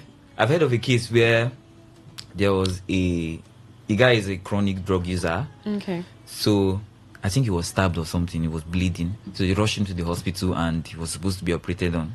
So he died because they could not put him to sleep. Yeah. Because, a lot of the drugs we use to make people to sleep act in this. I'm not saying we give people drugs. I'm not saying we give people drugs, but they act in the same way as these drugs do. They act in the same, like they follow the same pathway. Yeah. So the guy could not be put to sleep because he has developed tolerance to virtually everything the doctor can give him. So he died because they could not put him to sleep. So he has developed tolerance to everything. They couldn't knock him out. Yeah. Oh, sad. Well, if you just tuned in, this is Today 95.1 FM, Voice of the People. The program is Doctor in the House, and we're discussing dangers of smoking. Why should you stop smoking? And we'll get you into the conversation at this point. A question you want to ask or certain concerns that you have. We have Joyful Oni and Joseph Mbamba in the studio, and they can give a response to that question. 0810 9510 951. Good evening. Your name and location. Good evening. Yes, good evening. The doctors in the house, I don't know if they are good. Are they not telling me that it is cigarette smoking that causes stroke? And what have you? I think I beg to differ on the argument. I have started smoked for years. Nothing, I still look healthy, beautiful. What about those that does not smoke? They suffer stroke, heart attack, what have you, madness. So I don't know. How do you justify that? All right, they're going to give a response to that. Stay tuned. All right. I mean, I said someone just going to, I've been smoking for years. I'm fine. So what are you saying? So at first he started with, are you saying just cigarette causes a stroke? Okay, if you paid attention to what we are saying, we said smoking is a risk factor. We did not say cause. We just say that among this certain population, people that smoke, we see that they have this higher chance or higher risk. We do not say, just like now, I can comfortably tell you that if somebody comes to the hospital and tell me that they have, I test them and see they have malaria, I know you are bitten by a mosquito. Yeah. There is no other thing that caused that malaria. Is that mosquito that beats you somewhere? There's no other thing. You understand? But if somebody comes to us and say they have stroke, I will have to explore whether they smoke or not. I will have to explore other things. But this thing is like a risk factor. It's a risk. We do not say it causes. So, sir, I don't know if we caught you off guard or you caught us halfway along the road, but I hope I've been able to answer that question. Did I answer everything? He said, I've been smoking for years and I'm fine. He says he's beautiful. Okay. In his words. Yes, you can smoke for years and nothing will happen to you. Everybody's body is different, but we're just saying that you are higher risk or higher chance exposed to certain conditions. But is it that nothing happens or nothing is visibly seen?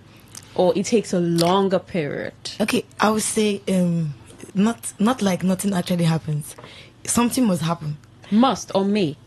Must. I think must, because the amount of toxins you take in when you smoke must actually do something to your body. So it depends on how your body can tolerate those toxins. So some persons, they might have high tolerance and they might be able to beat the toxins. Over time, the body tends to shut down. Let me just put it that way. The body tends to shut down and they will not be able to do that tolerance thing they do to the body anymore. And then everything starts manifesting. You start seeing some of the symptoms. It could be anything at all. It could be your vision, it could be your heart, it could be your lungs, it could be your brain, it could be anything, it could affect anything at all. So it doesn't just happen. It takes time, and you cannot just say people, just like you saying, okay, I will keep taking something that is bad and nothing will happen to you. Unless you stop. That's the only remedy that may be okay. Yes. But if you don't stop, if you keep it going, there's no how something bad. I'm not saying it's but I know that something bad must. Yeah, I'm not wishing anybody bad, but something bad must happen. Wishing. So you talked about, you gave an instance of the young man who was rushed to the hospital and was supposed to be knocked out so he could be treated, but there was no way to knock him out. Are there other reasons, other things that smoking could affect in terms of maybe, I know you've talked about it developing certain ailments, but are there other maybe an extremity to smoking? Because you smoke, you may not be able to be treated from these particular ailments, or you may not take this particular drug. I mean, it just prevents you from certain health access. Well, not really, but I know that there are some diseases that they say smoking protects against. Okay. Like Parkinson's, like she said, and there's obvious reason for that. But largely, I'm trying to understand what you're trying to say. That is it that there are some certain conditions? There are some certain conditions that if a smoker has it, the person will not be treated. I don't think I follow your question. So if the young man could not be knocked out, what are those things you give? Are they analgesics? Yeah, not analgesics, but anesthesia drugs. Okay, anesthesia. Yeah, to make the person sleep. Sleep, yes. So he could undergo surgery. Yes. Okay. So apart the risk factors, that's a risk factor. So he made him. What did he do to him, to his body? Like what happened is that since he has been using so much drugs, like that step up thing I was talking about. So as he has been taking drugs, however he's taking it by smoking and all that, the dose that is required for him to get high each time increases. Yeah. So the one that the doctor is giving him, the doctor is treating him like a normal person. So as the doctor was taking it up, the doctor got to the highest dose and still nothing happened. So he felt the pain of the surgery. Is that why he passed? No. Like, before you are being operated on, you must go to sleep. Okay. It is unethical to put knife to somebody that is still awake, because you're causing pain, and we swear not to cause pain. Oh, okay. So it's unethical. That's like experimenting. That's what these guys did in the 10th century or so, when they were experimenting on human beings, trying to find out health and all those things. So it's unethical to cut somebody that is still awake and conscious of the pain. All right, so someone listening to you now and wondering, I've been smoking for years and I'd like to stop. All right, you've mentioned some of the risk factors. In fact, I can see some people, you look at them, because you talked about how smoking affects someone physically, like the skin, the body, and you see that this person looks really weird. Their skin looks really unhealthy. Some of them look dirty, depending on what they smoke. Some people are just, it's like there's just this psychological effect it's had on them, so they go back over and over again. They become addicted to it, and they use all their money, all their property in the world to buy even certain things that they smoke. Yep. So someone like that who thinks, I'd like to stop, and it's been difficult to, how does the person go about it? Are there certain medications that someone can take to help them stop smoking? Or are there alternatives? Are there other things you can smoke to stop smoking? Okay, you want to go ahead. Okay, what I think can actually help someone quit smoking is, number one, counseling. The more you educate them, the more you teach them, the more you let them know the risk of what they are doing. Some tend to let me let me change from this way so that I don't get so and so kind of disease or any other thing that will harm me in future. So counseling actually works. Okay. Then another one that works is there are some medications actually that alternative to smoking as well that could work. That could also work.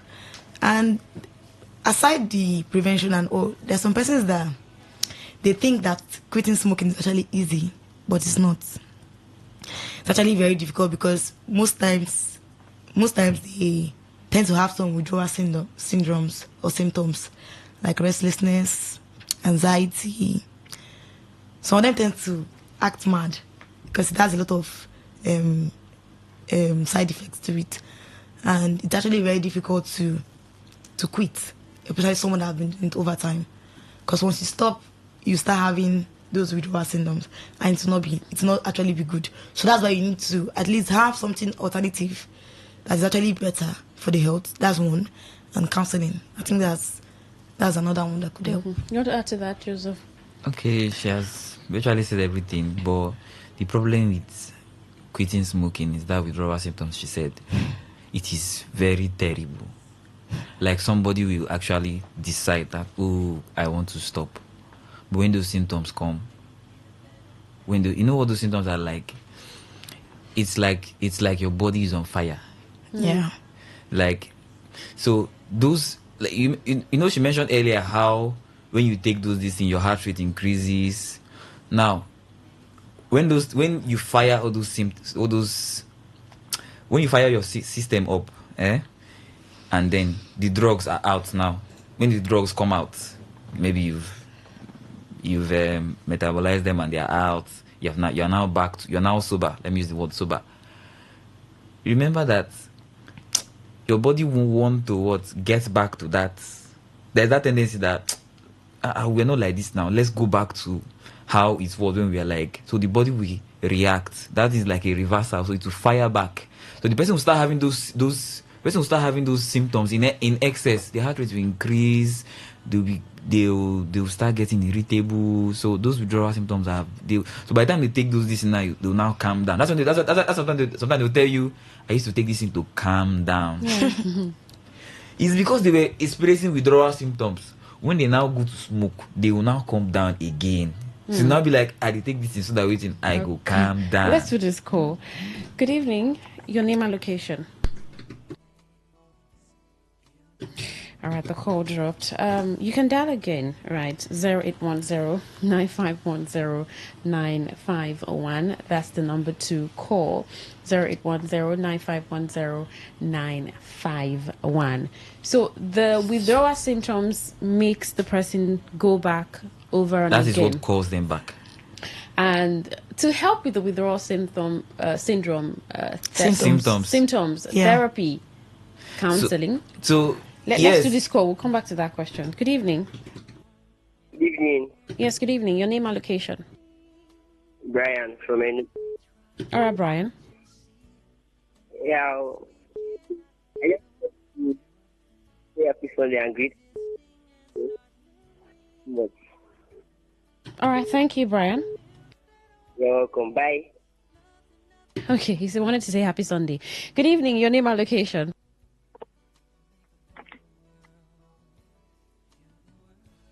Are you there? No. Yeah, can you kindly speak up? Yeah. It's fair. Just speak louder. All right. So let's go back to that. You were talking about. Okay, so when it comes to counseling, like you're calling these patients, of course you're going to admit them to neuropsychiatry. They're the ones that will take care of them. But you call them, you educate them, you tell them, see, this part we are going to now, this thing we are going to do now. It's danger zone. Yes, like you counseling is like you're telling them what the road is like. And that's why it's like rehabilitation. Yes. Yeah. So you're going to tell them, see, you're going to have withdrawal symptoms, but you have to weather the storm. Okay. So weather the storm. But people die from withdrawal symptoms. Really? Yes. Yeah. It can be so bad and terrible. If not properly managed. And the person would die from withdrawal symptoms. Why? How extreme can that be? That's for people that have gone like smoked for a very long time. No, withdrawal symptoms is not only drugs. Alcohol has withdrawal symptoms. Yes. So anything that is addictive has withdrawal symptoms. Yeah. Once that thing is addictive, it has withdrawal symptoms. So people die. You can maybe after now you can check online celebrities that have died from withdrawal symptoms. Ah, okay. Yeah. So what are those? What shows off during the withdrawal? That's when they see their heart rate will increase. They start flaring up. You would think, like she said, that they are going crazy. They just need to take that into relax. Calm down. Let's take this call. Good evening. Your name and location. Hello. Good evening, Queen. Yes. Good evening. My name is Desmond. Calling from Port Harcourt. All right, Desmond. I just want to contribute about the discussion. You see, there's no addiction that you cannot get rid of. It's a life. Some men and some ladies, they find it difficult to stand by their principle. Everybody do have principle. So no matter how powerful the addiction may be, maybe you are this kind of type that you can. I understand. Like if you're addicted to something and you want to get rid of it, it's a little bit difficult to get rid of. But if you are determined, I can tell for free that you can get rid of that thing. It's just for you to just stand for what you believe in. Say this thing, I don't want it anymore. And you pray, God will help you. What that counseling, I'm not saying that counseling is not good, it's good. But even though then you go to that counseling, like if you don't have this quality of self-control and this principle in you, it will be difficult for you to get rid of them. So that's just my take. All right. God will help so, all right. We've not even finished, but like he's right. Where I'm going to get him right is when you're counseling, you still have what we tell them apart from the withdrawal symptoms is you have to want to do this. In fact, when patients come, say it's drug use, whatever, and the first thing they tell them, are you ready? Say if you're not ready, go home. We actually send them back home. If you say you're not ready, like are you ready to actually stop? That's the first. If you're not ready, go home. Because the first step is saying I want to stop. They don't, when they come with their family members, we tell their family members, stay outside. Let's talk with the patient one-on-one. Do you want to stop? So the person has to be decisive. Yes. The person has to say, I want to stop. And if they never come to that point, the doctors don't talk to them. Okay. Send them back home. Oh. Okay. Yes. Another thing I want to add is this is what you call nicotine replacement therapy.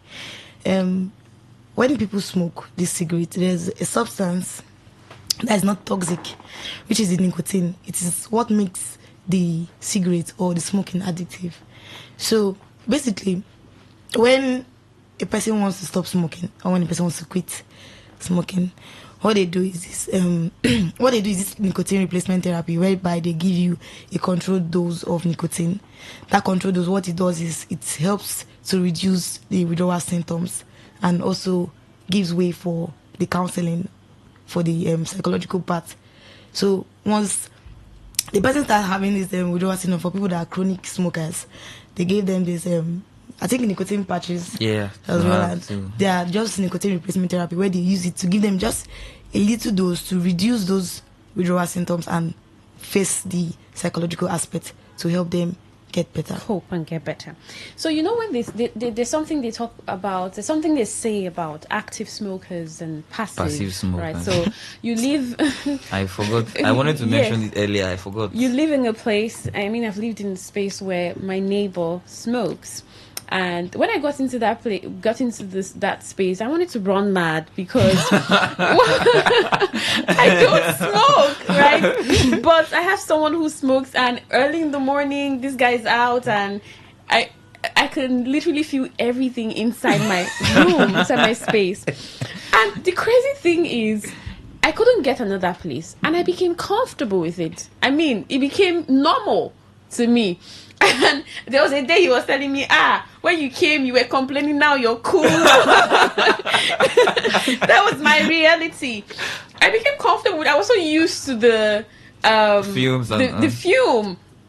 It didn't feel strange. It didn't feel offensive again. So, I mean, I was smoking then. Is that not what it means? Yes, he was actually smoking. And they said the passive smokers are even at more risk. Is that what it is? The passive smokers are at risk as much as the active smokers. It's just that, that the person that, let me not say you, the passive smoker, most times, that study is like you're saying it in a way that anytime this person is smoking, I'm around. Yeah. Do you get? But there is no way the passive smoker can be around when the active smoker is always smoking. We're just saying that if you are always around when the active smoker is smoking, whatever he is smoking, whatever risk he has from that smoke is the same risk you too have that is passive. But it's just that passive, you might not always be around. Yeah. Maybe you might even be, maybe he smokes twice in a day. Maybe you might not be around for only one round. I mean, I was taking rounds. Until I left, I was taking rounds. So now you've left. Yeah. The risk is eliminated. You're not addicted, nothing. No, there was no way I would have been. You're not addicted, nothing. So the risk is eliminated and as time goes on. So that's why the passive smoker and the active smoker theory, you take it with a pinch of salt. Oh, okay. Yeah. Okay. You want to add something to that, Joyful? You said most of this. Okay, we have a message here. This person says, "Good evening. Please, what is second-hand and third-hand smoking? And secondly, can being close to a burning site or material be referred as smoking? Can inhaling the smoke from a burning material or fire be referred to as smoking? Does coffee addiction have withdrawal symptoms?" Okay, so the first question is, can inhaling the smoke from a burning... Okay, no. What is second-hand and third-hand smoking? That's the passive smoking. Oh, okay. Can inhaling the smoke from a burning material or fire be referred to as smoking? Okay, now, when we talk about the smoke, it depends on what you're actually burning. Okay. Like people use wood to cook. Firewood. So now that one now there is no active active substance there that is, will I say, dangerous to other parts of the body. The only thing that smoke does, the only thing that smoke will do from burning wood, and our mothers are using firewood and all, is the COPD. Okay. It's just the lungs. Okay. You understand? The other risk, health challenges we mentioned were things inside the cigarettes that when they enter the body, they will now leave the lungs and enter and go to the other part of the body. That smoke is what is causing the COPD component, right? So that whatever burning this is just COPD. It's not the other stroke and the other heart conditions we mentioned. Okay, so another thing I would like to add is the substance that comes out from the smoke, from the burning stuff, which is carbon monoxide. It's actually bad for the health, and according to what he said, could lead to the COPD stuff. So, are there someone said withdrawal symptom for coffee addiction? Coffee.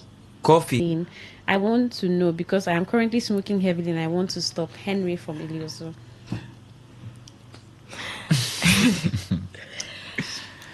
Okay, for me, I would just say that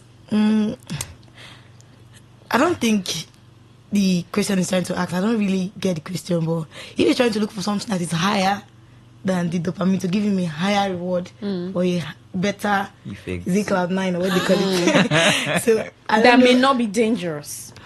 I mean, I think he should go for therapy.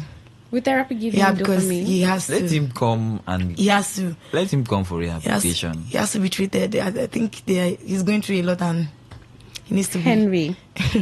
There's no. Can I call Henry? Can I talk to Henry? Yes, please talk to Henry. Henry, please, just go for rehabilitation. I don't know how old you are, but your life is ahead of you, and there is help and there is hope. There's help and there's hope, Henry. Henry, you heard Joseph Mbamba. He says there's hope and there's so much ahead of you. Even if you're old, there's still so much ahead of you, or you're young. I mean, you have people who love you and they want you to be around and all of that. So they cannot give you another thing now that would keep you in that cloud 9 that may not be dangerous. You just have to get out of the space. And you've heard about the possibilities of getting out of the space. Is something that you can do with proper help, medical help. I mean, you just spoke to Henry. Maybe we would have Oni Joyful speak to maybe Anada, or yes, because females smoke too, right? Females smoke, and since she's also female, maybe you can speak to Anada or to a queen. I was once a passive smoker. I did not smoke. My neighbor was smoking. What I would just have to say is, you just have to believe that there's nothing that's not possible. You have to just believe in yourself, and also look at the side where you're at a better chance of living longer. Because once you start smoking, you're liable to die young. So if you have that vision of, okay, I can get better, my health can be better, then I think that could go a long way. And for those that are second-hand or third-hand smokers, please run from that space, like I ran. Flee from, like, you are liable to have the same risk as a first-hand smoker. Yeah, I could not convince the young man. I mean, we both paid for the space, so if I wasn't comfortable, I had to leave. It wasn't his business. Right, so if you can, you should also leave as a passive smoker. What if you're staying with the parent or brother or sister who smokes? I mean, will you run from the house? That's the problem. Will you run? Problem. Because sometimes you're trying to convince these people how dangerous it is for themselves. They've not even accepted, not to talk about the other people. I mean, it's dangerous for me to inhale this. Thank you so much, Joseph Mbamba and Joyful Oni. It was quite a relieving and refreshing conversation. We didn't talk about it in a very scary way. It was quite playful, but then the messages was really passed. Yeah. And thank you so much for you who called in. Thank you, Joyful Oni, for coming. Thank you. Thank you, Joseph Mbamba, for coming. And thank you for your calls and text messages on Doctor in the House. Cruise Control will be coming up next after this song, Peace by Martins Dickey. You're still listening to Today 95.1 FM, Voice of the People. I'm Queen Chima. Good evening.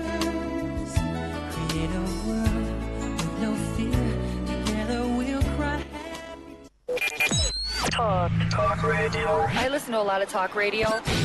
95.1 FM.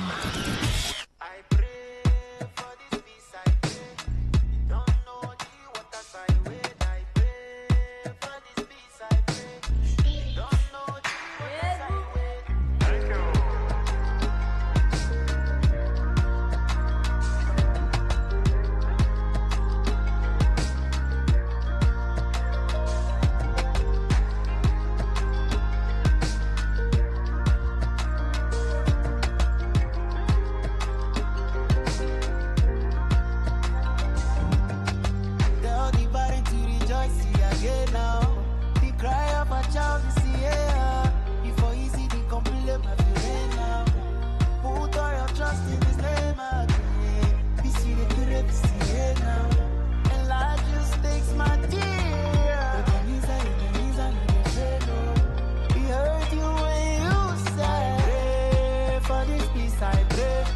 You don't know the waters I wait, I pray for this peace, I pray. You don't know the waters I wait, I pray for this peace, I pray. You don't know the waters I wait, I pray for this peace, I pray. You don't know the waters I wait, I pray for this peace, I pray. You don't know the waters I wait, I pray for this peace, I pray. You don't know the waters I wait, I pray for this peace, I pray. You don't know the waters I wait, I pray for this peace, I pray. You don't know the waters I wait.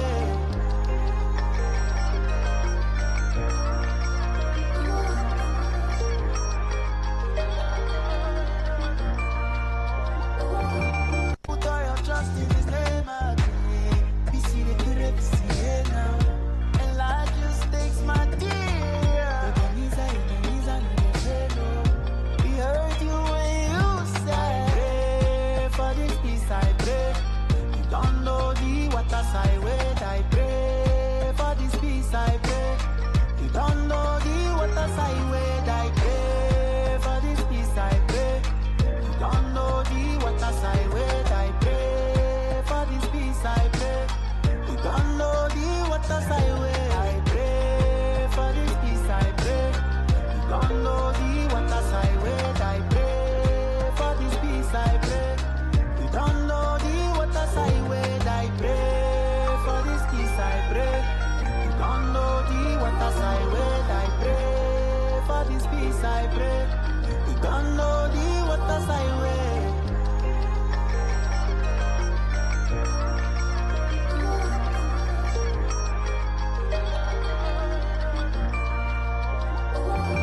My truth is in the stillness beyond your eyes can see. So no need for me to worry about the things that I can't control.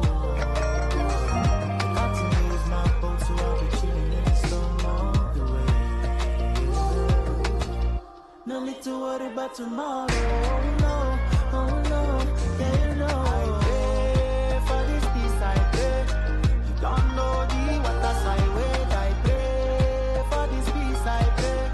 You don't know the waters I wait, I pray for this peace, I pray. You don't know the waters I wait, I pray for this peace, I pray. You don't know the waters I wait.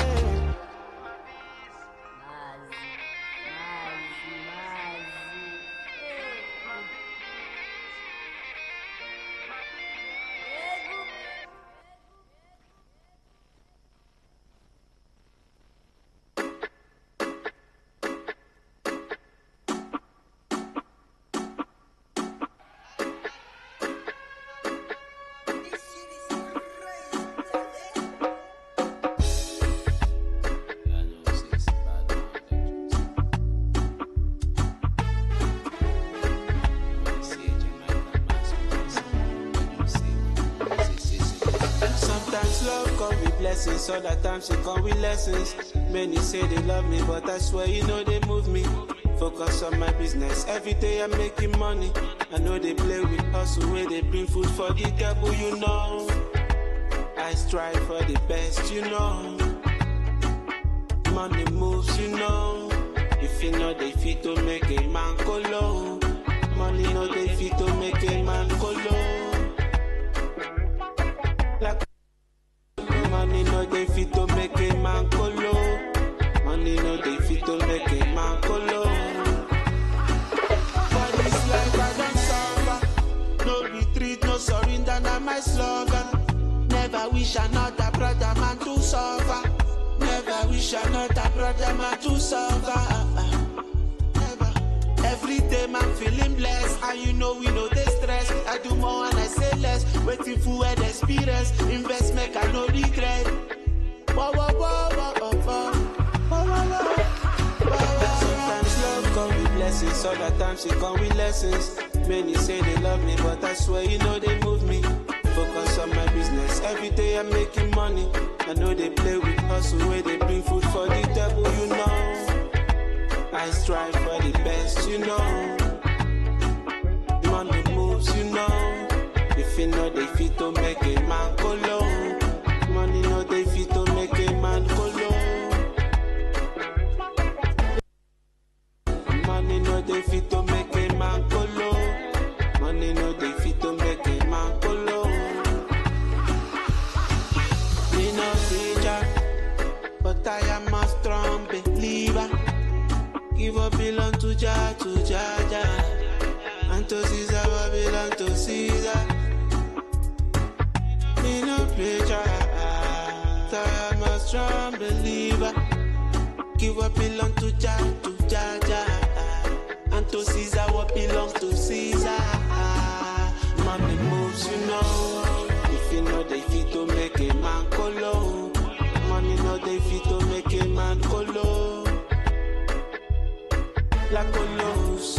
Money know they fit to make a man go low. Money know they fit to make a man go low.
Well, thank you so much for staying tuned on Today 95.1 FM, Voice of the People. If you're listening to this dial at the moment, it's the perfect place to be. All right, my name is Queen Chima, and it's a time for cruise control. I've just been talking to someone here, and I'm saying to him that you decided to run away from the show. And he says, I've not been seeing updates and all. He's back, and they're preparing to be back. I mean, I've been promising you over and over again that very soon you have a lot of these young people back from their holiday because they've decided to be enjoying. I think some of them went on a vacation, and they will tell me. He was going to tell me right now. But I still have my ally here. At least she has not disappointed me anytime, any day. So we are safe and good together. Thank you so much for joining us on Cruise Control on Today 95.1 FM, Voice of the People. I am Queen Chima. Now, this program is a program for young people, by young people, and of young people. That's it, with young people. It's not democracy, but it's cruise control. And I have Miracle in the building. Miracle, how are you doing? I'm doing great, Queen. I like the energy. Your nose isn't running today. Last week you were practically struggling, and I'm sorry for not telling you sorry. God. Sorry about last week. Don't say that over the radio. Okay, how are you doing? I'm fine. I'm doing great, Queen. So good to see you again. Good to see you today. Did you have a long day? No, today? I didn't. Today. It's obvious. I mean, you look well rested. Right? Last week you were tired. Oh God, I was exhausted. It was all over your face. It's good to have you. And like I said, do you know the name that almost came to mind? Prodigal son. Jesus. But no, that's not what to call it. I'm not his father. So no way, I won't call you that. But runaway cruise control. I mean, admit. You admit, right? Danny boy, it's good to see you. Hey, thank you. Meanwhile, I came across your one of your videos on TikTok, and I was like, this guy's a big boy. I mean, see how viral this video is going. I'm feeling blown. I think the video was about Uniport students that you put out. That's why we're unique Uniport, something like that. It was beautiful to watch. Amazing. How's content creating going? It's not been easy to be consistent in the game. I mean, and the social media platform now, they are like frustrating creators. Like they are taking down videos, banning accounts. They are not pushing the content, and we don't know the kind of content that they want. They are just bringing new features for. Yeah. So it just feels like luck. Feels like you just have to may just happen to you. Yeah, you never know. Any video you post is a chance for it to like go viral. So that's why you don't have to stop. But is virality the motive? No, the virality is not really the motive. It's to get a community. Okay. Yeah, you get a community of people that you inspire. Like you don't have to be too viral, but if variety comes, it comes, yeah. Because just a few days ago, I took a statement from an actress who said, everyone wants to go viral. Everyone wants to be the person who put out an information first on social media. I put it out. It's coming from my page or something. Yeah. And so Nigerians, or a lot of people, I don't want to say Nigerians, a lot of people just capture moments that should not be put out there and just put it out so that people can credit them. They don't go viral and all. But I like so your content might go viral, but your page will not go viral. Oh. The social media, it's like they're not smart. Like, they just give a lot of views. I've seen people with like 3 million views. Their account is like 1K followers. Crazy. Yeah. I mean, you have 3 million people who viewed. And I trust Nigerians. They don't follow. They know that content. You just want to like put it out there. And so that is Facebook creators. So why do people get followers? Is it trust? Is it consistency? Is it because you've been in the game for a while and somehow you're making progress? I mean, I see your TikTok account, I see the content that you put out. Why do people gain followers? Is it trust? Is it consistency? What exactly happens? First of all, it's very hard to buy Nigerian, the heart of Nigerians. Yes. Yeah, Nigerians, they can make you and they can bring you down. Yeah, but I feel like it's trust. Yes. If they love your content, if they can relate to your story, yeah, basically, if they can relate to your story, if they can see themselves with your story. With your Inside story. your story, yeah. I saw a girl, I don't know if you know her, Pens and Imaginations. She does this content using Pidgin Igbo. So she's a medical student and also a content creator. So she just looked at for her result and she was like, I hope I haven't come to school to just do content creation and fail. Right, but she saw the result and she passed and she was so excited, combining content creating and schooling. And I mean, she's doing amazing at it. I was literally watching the video and praying in my heart so that she passed, and it was a beautiful work. Content creation is not what we're talking about today. We just had to bring that in because I saw Danny Boy's video about Uniport and it was a beautiful video to watch. So during the week you may have seen this pictures of a girl who was murdered by her ex-boyfriend trending, just the way Temi Otedola's wedding is trending. It's been trending since Friday, and what the father Femi Otedola said to Mr. Easy. I mean, everybody's saying succumb, submit. That's the way that was trending. It's bad news, but it was almost all over social media. And I'll just quickly read an account for us. And because it concerns a young woman and a young man too, it's important that we talk about this on Cruise Control. Now, an interior designer identified as Deborah Moses, popularly known as Deborah Posh, has been murdered in Lagos by her ex-boyfriend months after she ended their relationship. The incident, which occurred late Wednesday night, has sparked outrage among family members, neighbors, and rights activists who are demanding justice for the slain young woman. A police officer confirmed the incident to Vanguard. I'm reading a Vanguard account. He said the case, which was initially reported at the Okoba Division, had been transferred to the State Criminal Investigation Department, SCID Panti. Well, according to reports, the suspect disguised, now the guy in question, as a dispatch rider to gain access into the estate where Deborah lived. Lived. That's what was used. When security operatives became suspicious, he reportedly scaled the fence into the compound and proceeded to her apartment. That's crazy. It was learned that the suspect first attempted to cause an explosion by cutting the cooking gas pipe outside the house. When that plan failed, he allegedly broke into Deborah's residence and stabbed her multiple times until she died. That's not love. A relative of the victim said Deborah Moses ended the relationship over a year ago, but had been repeatedly threatened by the suspect. They have broken up for more than a year now, but this guy refused to move on. He keeps making statements like, if I don't have you, nobody will. If I don't marry you, blood will flow, the relative said. She added that Deborah had just completed a National Youth Service Corps program and was gradually building her career. Also, she had been avoiding strange calls and unwanted advances from the suspect before the tragedy. Deborah Moses was only trying to find her feet when this tragedy struck, the grieving sister said. Neighbors were said to have restrained the suspect after the attack before handing him over to the police. He's currently in custody, while activists and family members have called for a thorough investigation, warning that the case must not be swept under the carpet.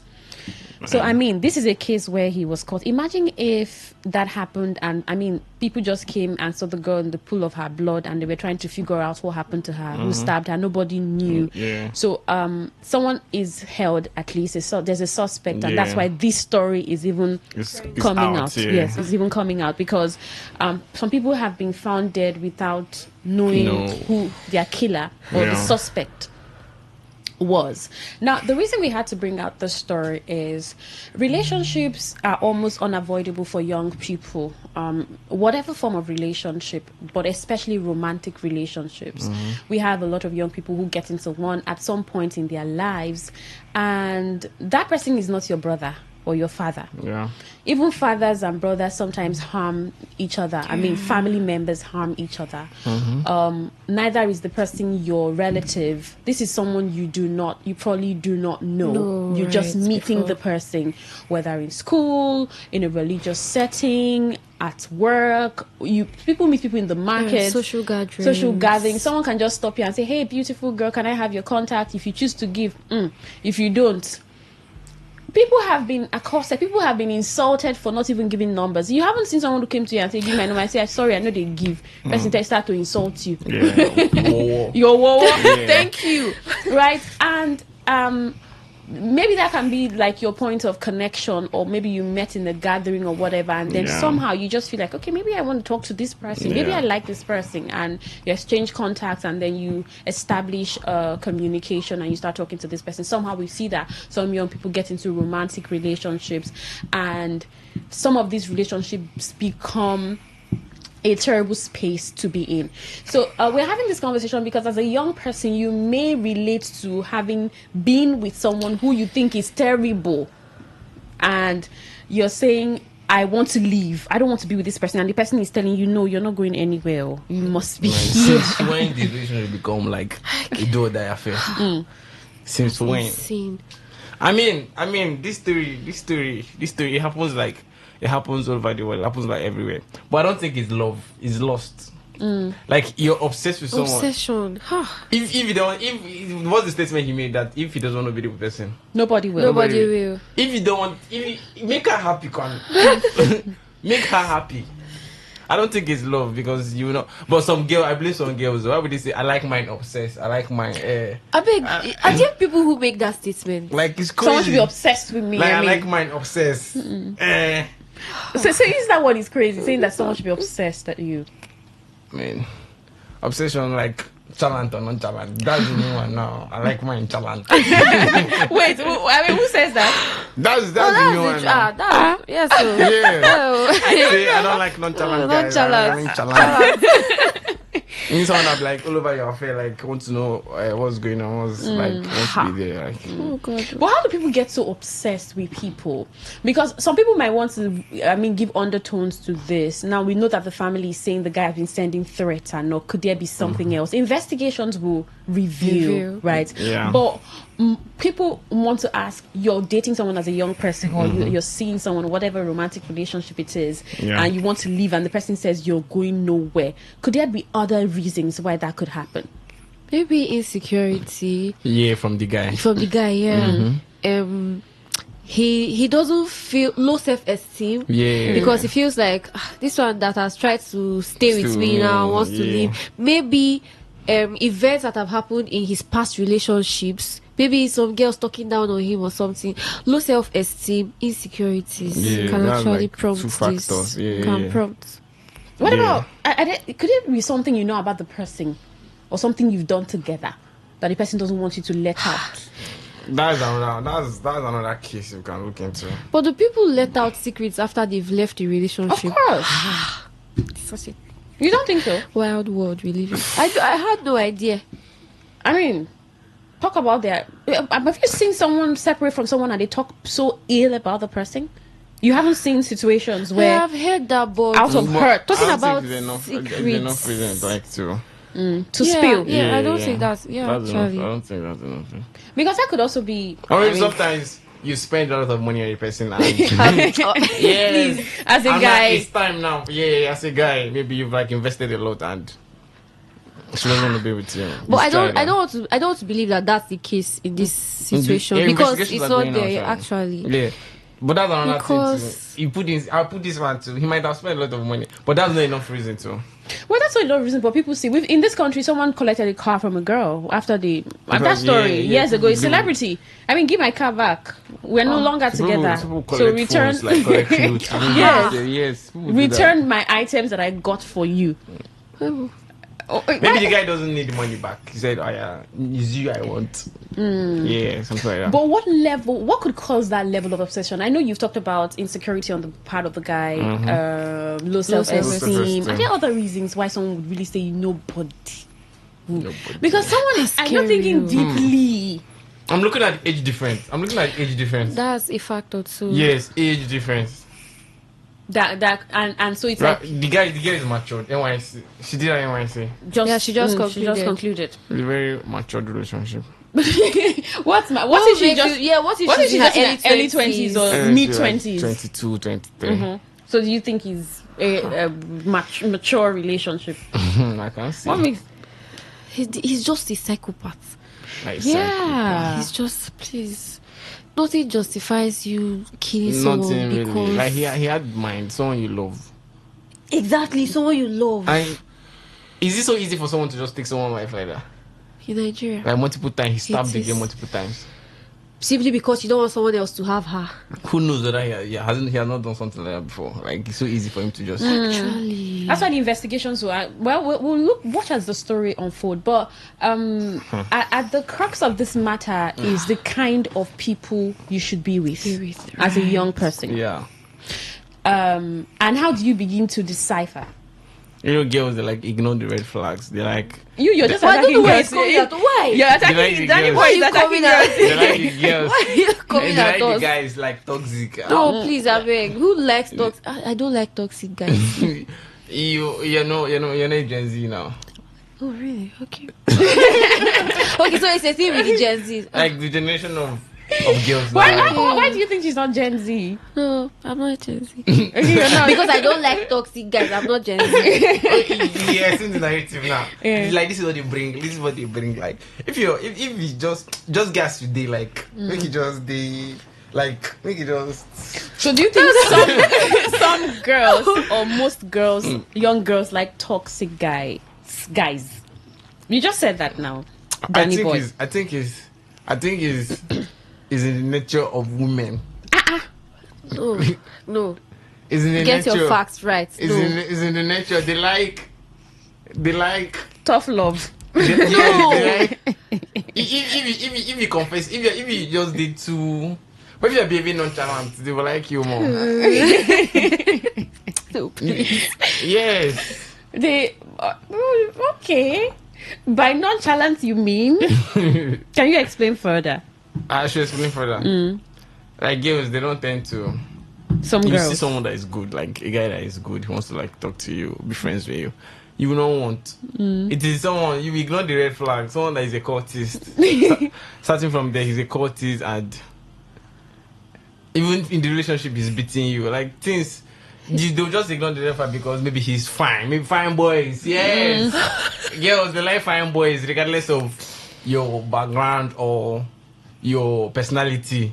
They just want to be with fine boys. Yeah, that's another thing too that is making them to some girls put head where they are not supposed to put head. Girls, please. Yeah, some girls actually. Yeah. So but have you ever witnessed any toxic relationship as a young person? Like you've seen someone, too young boy, girl, and you're wondering, what's this girl doing with this guy? Or what's this guy doing with this girl? Actually, okay, yeah. What happened? What played out? I visited a friend and I heard that her roommate fought with her boyfriend in the house, like scattered things. I was like, what's going on? They've separated like how many times they came back. And it's just you one 100 level student. 100 level student, like she's like 17 years. 17. Yes. And the boy, they're the same department. How old is the boy? I don't really know. I'm not like a friend. I'm not friends with the guy. Yeah. You see that she will not leave the relationship. That results to them fighting. Now the landlord wants to like chase them out of the house. Yeah. They live together? No, they don't live together. Okay. The guy came visiting and they fought. Okay.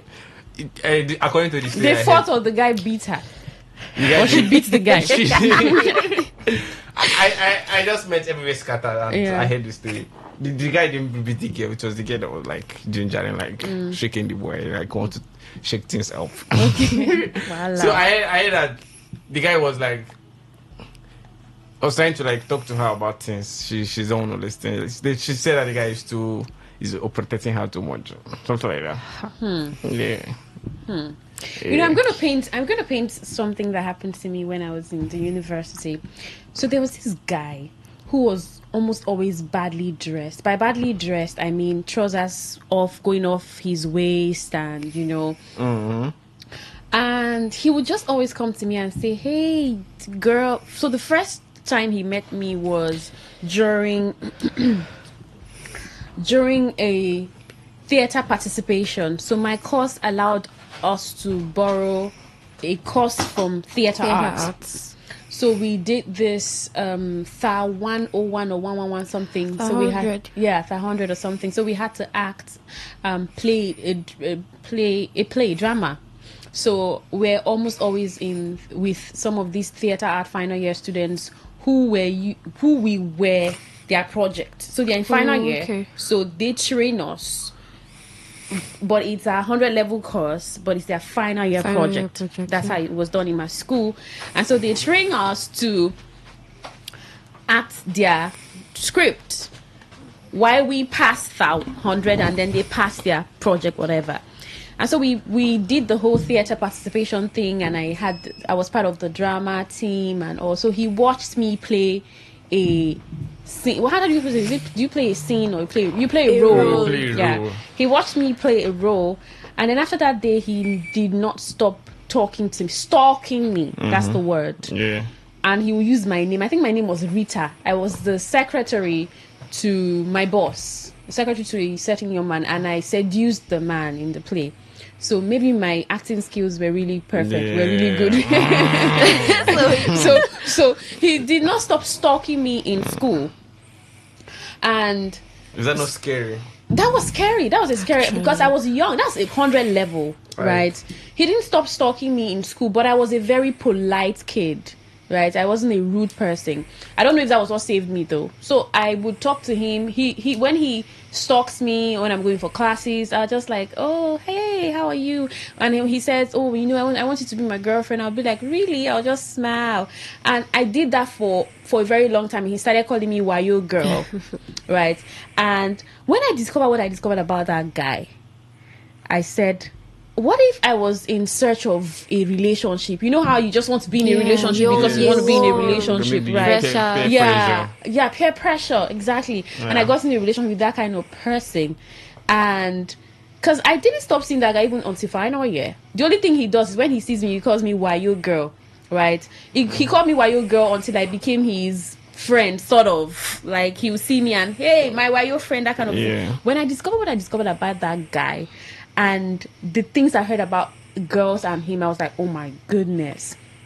So when young people get into relationship with other young people, you just meet someone and then you're carried away possibly by emotions or the feeling of wanting to be in a relationship. In fact, they tend to ignore the red flag. But there's still other times where people don't really show you who they truly are until you get close to them. We have someone who's joined us for the first time. Hi, how you doing? I'm good. What's your name? My name is Japhet.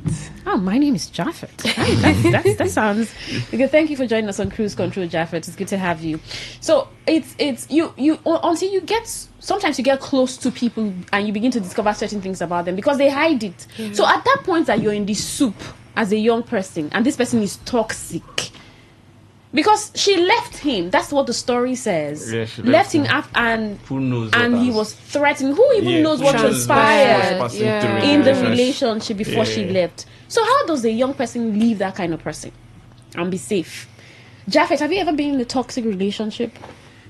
I won't say I've been in a toxic relationship, but I've experienced some persons close to me being in a toxic relationship. So I feel if you're not safe in a relationship, the first thing you do is you have to report to the authority, like get people to know about stuff like that. Because sometimes young people are scared. Your parents did not send you to school to go and in 100 level to start a relationship. How do you go to tell them that? That's why I said so. I made mention of like if you're not matured. Yes, I understand that you might be scared or something, but this has to do with your own peace and safety and stuff. So when it comes to your safety, you just have to ensure that someone knows about it. So it has to make you like safe, you understand? Like if you report to the police that this person is stalking you, like you don't want to do again and stuff, I think if the person comes to the realization that you've reported it into the police, it's going to give you a sort of edge. Is that safe? A sort of edge. Sort of. And does it even work? Because it's for some very dangerous people. Yes. It might not be 100%, but sort of, just to ensure that Even if anything happens. Yeah, you understand? At At least you've registered the case that this person is after your life, or this person is very dangerous and is threatening you. At least if it's a reasonable person, because some persons are maniacs, you understand? Yeah. Some persons can be reasonable and be like, oh, this guy have gone that far, let me withdraw. Yeah. But some persons, that might even push them more. But what will be. So it's better you report and be safe, or you don't report and you still be in problem. You're a guy. Yeah. How does a lady identify a toxic guy? Well, there is. And you're in the school community. I mean, you know some guys and how they behave towards girls. Yeah, it's funny. It's funny because I think girls actually like toxic guys.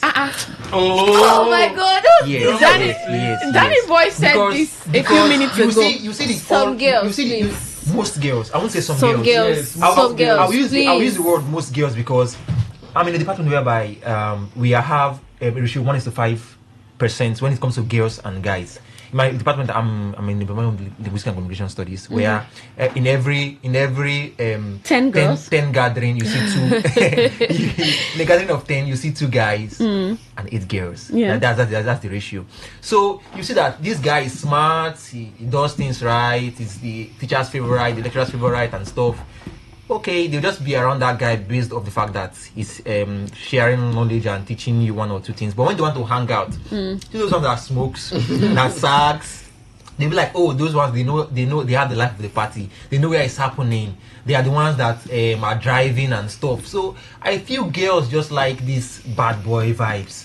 And I've even been with a girl that told me that if your boyfriend does not beat you, he doesn't love you. Hey! Oh wow! You understand? No way, bro. So like I think these guys, they tend to like manipulate girls. I don't know. I mean, there is a psychological defect when it comes to how they treat girls, and they start feeling like the toxicity is their safe haven. So I don't think there is a way to identify a toxic guy, because different guys come with, unlike girls, I think they are wired in a certain way. You can see a girl and you can see 5 girls and 3 are acting the same, but guys, they are very rational. So you can see a quiet, gentle, toxic guy. I can see a toxic guy that, like, once you see him, oh, this one is a rascal. So when it comes to guys, I think you have to be very, very deep. Like, you have to be very deep with the person for you to know.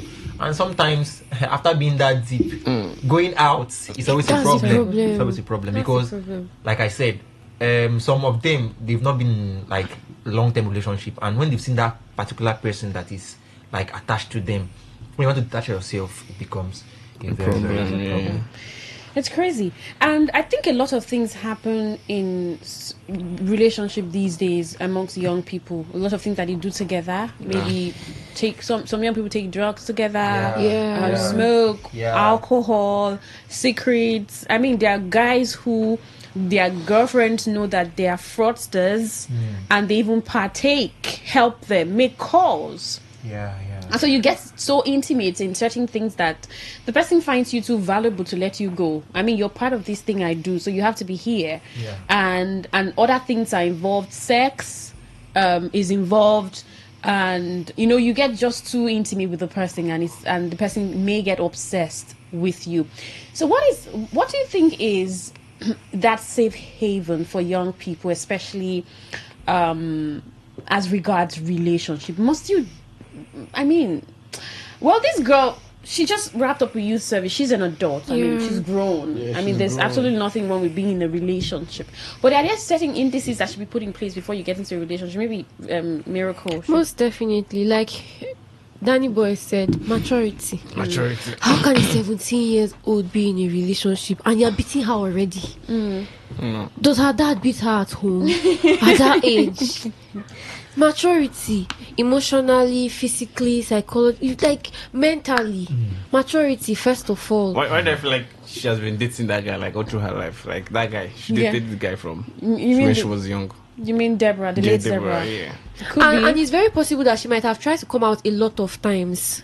Severally. It's possible that she has tried to come out severally before this. It's just that people just, as she said, awareness. If you want to live, create awareness. People should know that this is what's happening. And thankfully, our family members knew about him. Yeah, the threats and all. I mean, that's why they could speak up about this. They didn't do anything. They didn't do anything when she was making threats. Maybe they thought he would empty threats. Yeah. You know, certain times people think threats are empty. What would you do? You don't take threats lightly. Don't take threats lightly. I will show you. I will do this to you. I'll do that to you. It happens. It even in not even in relationships. Even when you have roommates, be like you. I will do this to you. I'll do that. We have seen roommates poisoning roommates just because of enviness and jealousy and all small things that happened at home. So when someone threatens you, you should take it seriously. Take it seriously. All right. It's Cruise Control on Today 95.1 FM, Voice of the People. If you heard the story of the young girl who was stabbed to death by her ex-lover, who says, if I don't have you, nobody will. If I don't marry you, nobody will. And so, have you ever been in a toxic relationship? And maybe you're an adult listening to this program and you want to talk to young people, tell them, though, this is how you can avoid certain people. This is when you should get into a relationship. This is who should know about your relationship. And this is what you can do when you're threatened. The public relations officer, Gracie Rengakoko, here in Rivers State, there was a video where she said, if a man gives you money to come see him, go. I hope I can find that video. Those girls that they send money to and they block the and guy. You block guy. Why did you collect the money? Why did you collect it? Girls, I don't know why girls like to. Some girls. It's because of what these girls do. That Danny Boy and his friend are saying these things. They are saying about most girls. Yeah. It's because why did you use your gender now? But it's true. Why did you collect the money in the first place? In every 100 girls, you see 80 of them like that. Yes. As a girl collected transport from you. I won't even give to you. She's debiting my transport. How did she block you? No, she didn't block me. How much? She did just show up. Just like 5,000 naira. 5,000. And she didn't come. Did he pay you? Why were you inviting her? Why was I inviting her? Like I want to get to know her. Yeah, get to know her way. Okay. Yeah. You wanted to get to know her. Yeah. So she said, if you collect money for the transport, make sure you go. If you don't want to go, then don't collect the money. Yeah. I mean, people should understand what gifts represent. 0810-951-0951. That's the number to call to be part of the show. Have you ever been in a relationship as a young person or with someone who's threatened you? If I don't date you, nobody will. I mean, you're taking the guy's money. He's taking you all the places in Port Harcourt. You've gone to the latest joints, to the old ones. Don't and go Bole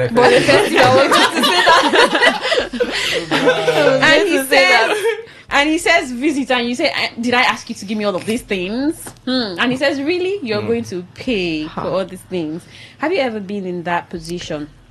And were you able to talk to someone about it? How you felt or what happened transpired between you and that person? I knew someone that was into a toxic relationship. Yeah. The guy used to beat her when she goes out. He checks her phone, he's so obsessed with the girl that he doesn't want her to breathe, make friends. Even her cost reps number and go delete them. I can see chatting with the vex. Why be doing these things that I can't make her happy? Then another thing that the worst part is that the parents of the girl is wanting the girl, but they should not go leave the relationship. It's tiring though. Yes. I don't understand how people the people do this. leave this guy. This guy is look at what he has done to you. You go on pull head there. No. I understand. Let me tell you how. It's like I said, it's psychology. It's like bittersweet at the same time. This person will beat you. You understand? Apologize, buy you gifts. Do you know you are the most beautiful woman in the world? Wow. Ever since I set my eyes on you, I'm telling you. So stuff like that happen. It happens. And you know, girls they are drawn to what they hear and how you make them feel. Yeah. They don't think too deep. So. Most girls, they don't think too deep. They are moved by what they hear and how you make them feel. Basically, they're emotional being. Yes, they're emotional. So at that time, you beat the girl, she'll be like, okay, report to the friends. This guy is beating me. The friends will be telling her, leave. Once the guy understands that the girl is withdrawing from him, you start, babe, I'm sorry now, kneel down, buy flowers, bring money bouquet. I'm like, this boy still loves me. Or look, I've not talked to any girl since you left. I've not eaten. You're my ride or die. That's the manipulation. Yeah, that's what I'm saying. So you see a girl breaking up 6 times and ending up with the same guy 6 times. So it's just like that to some girls. Why some girls will tell you, once you lay your hands on me, I don't care how much you love me, I don't care how much you give to me, I'll leave. I'm leaving. Yeah. And I think that's the best. Yes, that's the best, because absolutely no one deserves to be beaten, be it a boy or a girl. We have a lot of girls beating guys. The ratio is just very small. But what girls do to guys is maybe defraud them. Yes. Or pepper soup. Pepper soup. Okay, yeah.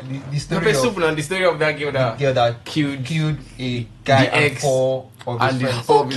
Without pepper soup. Without pepper soup. That was just a 16, at least 17 years old girl. Small girls, very small girl. I didn't get her age. Are you serious? Yeah, took the life of. I saw a picture last week too, where some girls beat up another girl because of a guy or something, and really hurt her. Her eyes were full of blood and filled with blood, and then you're asking questions. It's just like girls are going extreme now. Not girls, but guys. I mean, young people. Young people. Yeah.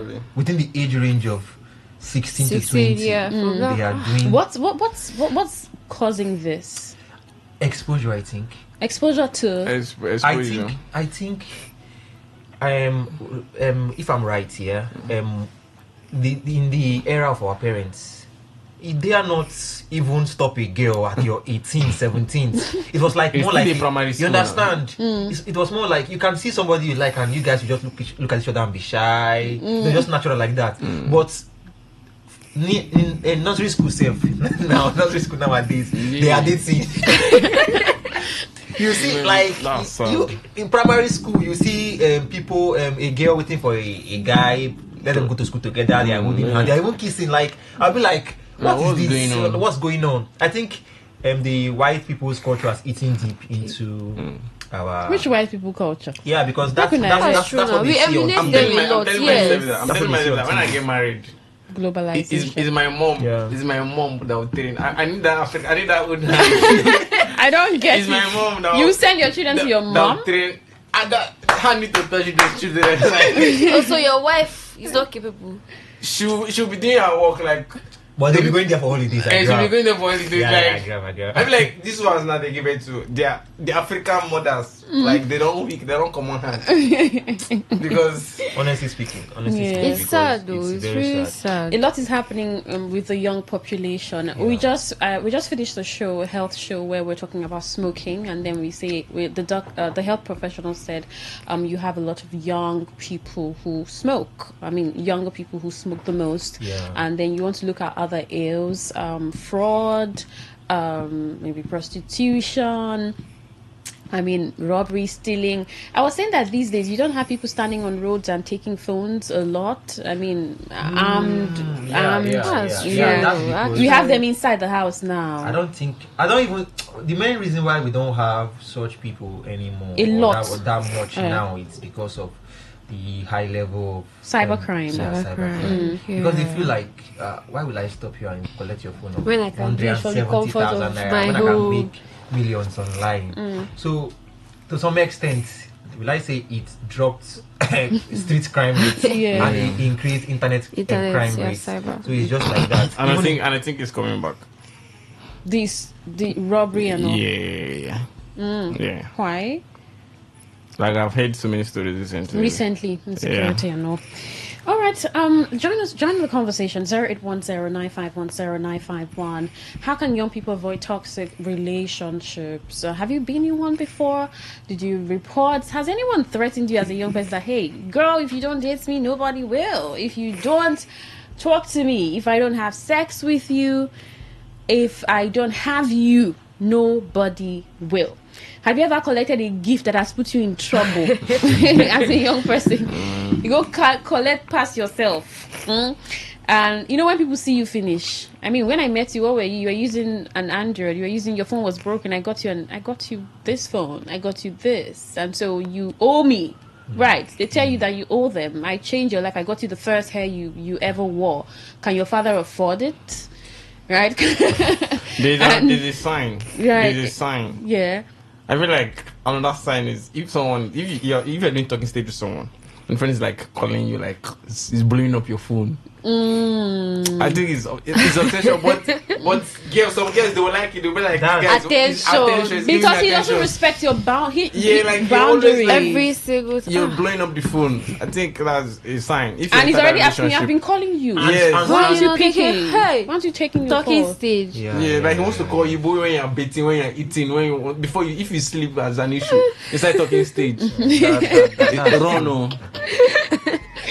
Danny Boy has given relationship 101. This is why you should run, because some people don't respect your boundaries. Yeah, you tell them I don't like this, and they keep doing it because they feel you should. And if you accommodate it, they continue, and then it gets worse. They think you like it, so you're accepting. You're accepting and everything. But why do? We've heard stories of we started dating from secondary school, now we're married, we started dating in 100 level, now we're together. Sometimes I like to question process. In Nigeria, we like to celebrate success without questioning the process. Someone comes up and just does something beautiful, and we're like, oh my goodness! Nobody thinks deeply about what's been happening behind the scenes. If you've been dating a guy for 20 years or 12 years, in that 12 years, what have you guys been through? As a girl, some people, how many fetus have you taken out for this guy? And we see the story and we're like, wow, after 16 years, the love is strong and all. Or are you getting my point? Right? So we don't question people's process. We just look at the success and everybody is happy. Or a young guy just gets a car, and you're like, the guy, the hustle. What is the hustle? What does he do? That's what they say. Nobody cares how you win. Just win. They just want to see you in the limelight. You understand? But the truth about relationship is that there are bitter times, there are hard times, there are happy times. But we always push the happy times to the social media for the world to see. Nobody will see when you are having a backlash between your partner. Nobody's going to see when you're like having hard times. You understand? But for me, can people begin to be real on social media? No. Well, we have some people who try, but they still. Maybe it's because it's personal, it's private life. If it's private life, then they shouldn't tell us about the success part. Social media is more like they should just walk us through the process. Because I think this influences a lot of. There are a lot of girls that are living 6 in a room, but you only see them when they are in a hotel, snapping photos in front of mirrors and all of that. You understand? That's what they want to show to the world. Like, this guy is hotting. She has 16k followers, but deep down she might be sipping Gary. You don't know. So that's the truth. People want to show that part of them that is successful.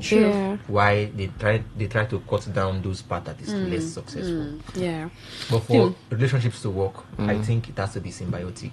When one side is down, the other side is up. When the other side is down, up, the other side should be down. We cannot keep it. It cannot be balanced. It cannot be a balanced scale. When one person is shouting, the other person is telling you it's okay. When the other one is telling you it's okay, the other one is shouting. So Japheth, the relationship coach. People should try to understand their partner. Know their deal breakers. And I think young people should understand themselves first. True. Like, and do you know that sometimes you may even be in your 30s, in your late 20s, and you still haven't discovered yourself? It doesn't. It's not bad, right?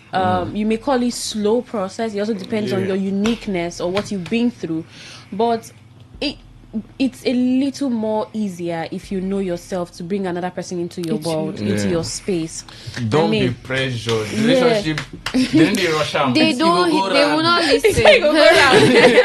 Don't be They pressured. will listen.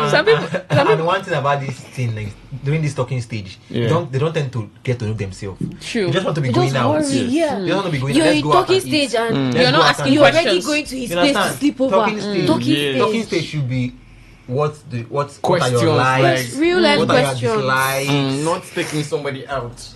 yes, And sleeping over. How can you cope with this? Like things you can do without, and things you cannot do without. There are things you can. Even asking what are your likes and your dislikes, people can just put out a lot of things there. Oh, I like this, I don't like that. Asking difficult questions you ask people to know them. That's what I'm saying. Some of them, they don't have answers to it. True. You ask someone a question. Relationship is a big deal. This one, he just was straight to the point. Actually, it was like an arrangee sort of someone that knows my parents. Said, "Oh, he has this person for me. Just meet him. I met this guy and I'm asking uncle. Okay, we already knew that this guy was ready for marriage, so no need to pretend. And I asked him, if I tell you now that I want to wait for a year before I have children, what will you do? He didn't see that coming. He was stunned. He was looking at me. And then he said, why won't you have children immediately? Don't you know how old I am? At that point, I just said, this one is just so selfish. There was no point moving the conversation. Like, why wouldn't you want to have children? I said, because we are going to be young couples. We need to understand ourselves, understand the dynamics of the marriage before we start bringing children. So we have forever to know ourselves. Really? Yes, a difficult I didn't question. push that conversation any further. I just knew that at this I have been posed with, someone has asked me difficult questions that I could not answer. Actually, I mean, it put me off balance. Yeah. And I knew that I needed to understand that part of me. Right? It took time. So, but I think a lot of young people just go with, what do you like? What's your favorite color? I mean, These a lot are of basics, very very unnecessary. right? And these things are not really what makes you know people. True. And it's also okay to take your time. Have friends and explore friendships. And but the problem is young people don't listen. To be frank, I don't think young people these days are dating to get married. Okay. I don't think Tell most me. young persons are. So they're not really invested in a person. Sometimes the guys are dating just to smash. Sometimes the girls are dating For just money. for the money what they can get. You see a girl dating, there is nothing he likes about this guy, but he's just dating this guy because he's taking care of my bills in school. He gets me stuff anytime I need. I don't like him. You'll be telling the friends, I don't like this guy. He's not fine. He's not hygienic. I came to his house. I don't like the way he keeps his place. Then why are you fucking still? Oh, you don't use that word. You don't use the F word, but that's okay. Yeah. That's not okay. That's not you don't okay. use the F word. I said that's okay. That's the thing. People don't ask questions and make missed priorities these days, and a lot's just happening. Well, our condolences to Deborah's family. Deborah Poch that was murdered in Lagos by her ex-boyfriend months after she ended their relationship. Something just came to mind. People should also sometimes learn to keep their relationships private. We should learn to keep it private. Sometimes These girls don't like private relationships. They tell you that you're hiding them. Wait, are you private? No, there are other ways to know if someone is loves serious. you, adores it depends. He should. You people who matter to him know you. Who are close to him know. And when I say matter, not some of his friends. People who matter to him, people who he respects, at least sisters, people brothers, who he is accountable to. They know you, not post me on social media. If you don't post me, it means you don't love me. What if the but person? sadly, that's how most girls tend to. Because what if we know Deborah there's certain things you don't say about someone's past, but some people get into another relationship after leaving someone and they start flaunting it on social media. So and what if you were in it with a toxic person and the person said, oh really, you moved on with another person. Oh, this person has a car now, that's why you left me. Oh, this person has bought you a car. Okay, let's see how you want to. People, the world is a can be a crazy space. Let's talk about how malicious the guy used to enter the estate. Like, man, it speaks a lot about that guy. Him, yes. The way he got into psychopath. the way he got into, but of course, thank God that the security operatives are on the matter, and we'll obviously hear how everything turns out with investigations and what he has confessed to and what happened. Why did he hope he's not swept kill? under the carpet. I pray it doesn't go scot-free. Well, that's our show, Cruise Control, today on Today 95.1 FM, Voice of the People. Thank you so much, Miracle, for coming on the show. Thank you, Queen, you, Jaffet, for having me. And thank you, Danny Boy. You're welcome. Next week, we'll be back with another conversation, and we hope to have you join via calls and text messages. I'm Queen Chima. Good evening.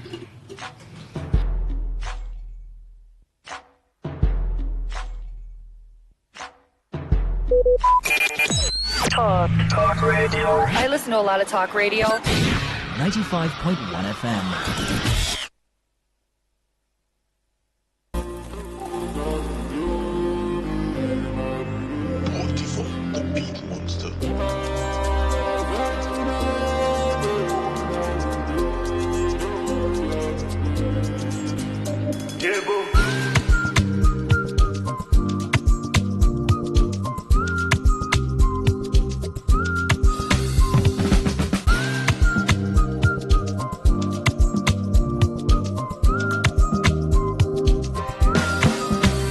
Plenty shy, I done day on a Friday, cause some money done day. It's a done deal, they don't pay. They can't take, we have maybe 10 days. So me sing say, every day is a new level, next level. That's what we the same devil. We be burning, we be spending, we be balling. For your waist, I run kilometer. Now you go be my fine shima. You got the body and I got the bar. I did for Canada, they blow Canada.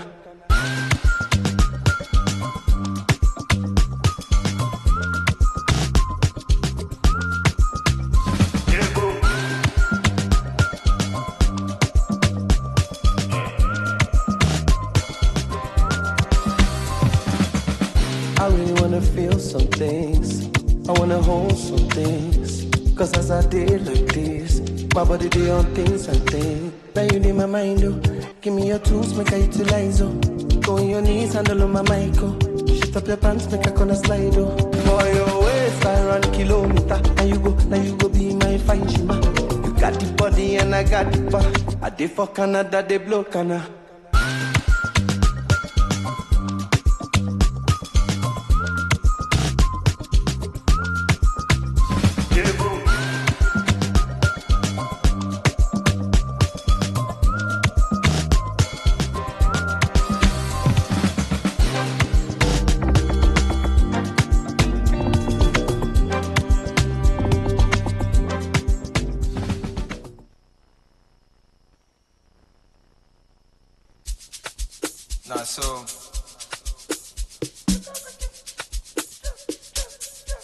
Let's go. It's easy, yeah. Easy, let's go. Talk radio. I listen to a lot of talk radio. 95.1 FM. Please listen to this infomercial. Follow who no road, Oga. Follow who no road.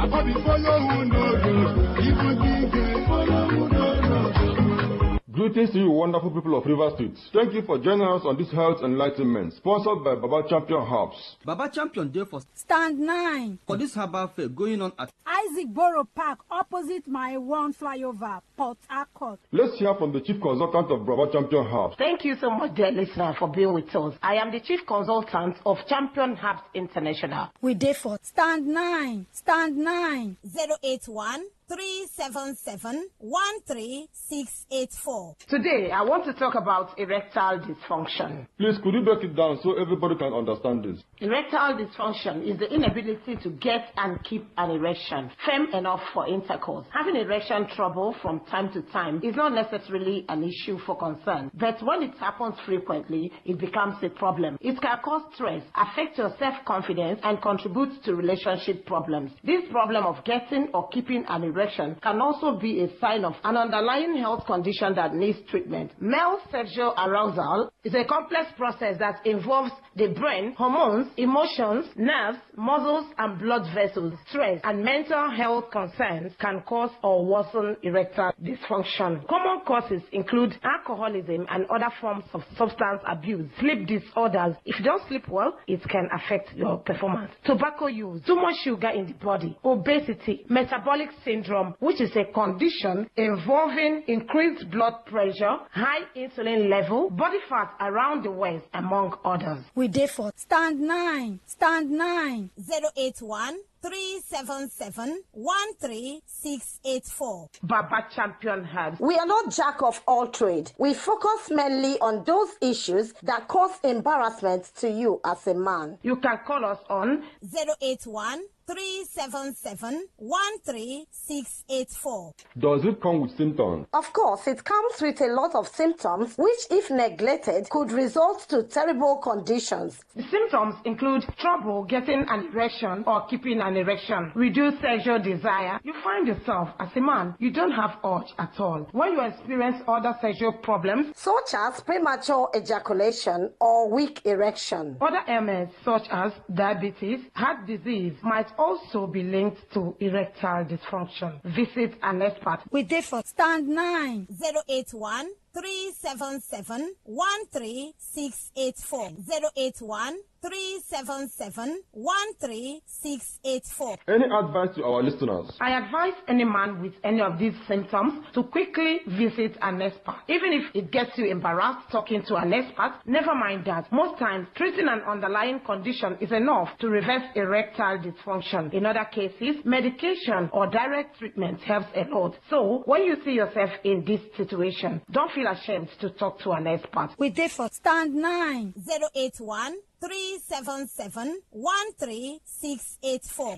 081 377 13684. Baba Champion Herbs is all about you. Once you get to our office, we will run a thorough checkup on you, which includes comprehensive tests that will help us locate the root cause of your problem before we face it squarely. We don't charge anything to run the test on you. It is of utmost importance to us because it helps us to actually understand your situation and how best to tackle it. Remember, at Baba Champion Herbs, our main focus is on how to bring out the real action in you as a man. Make no mistakes. Visit an expert. We therefore stand 9. 081 377 13684.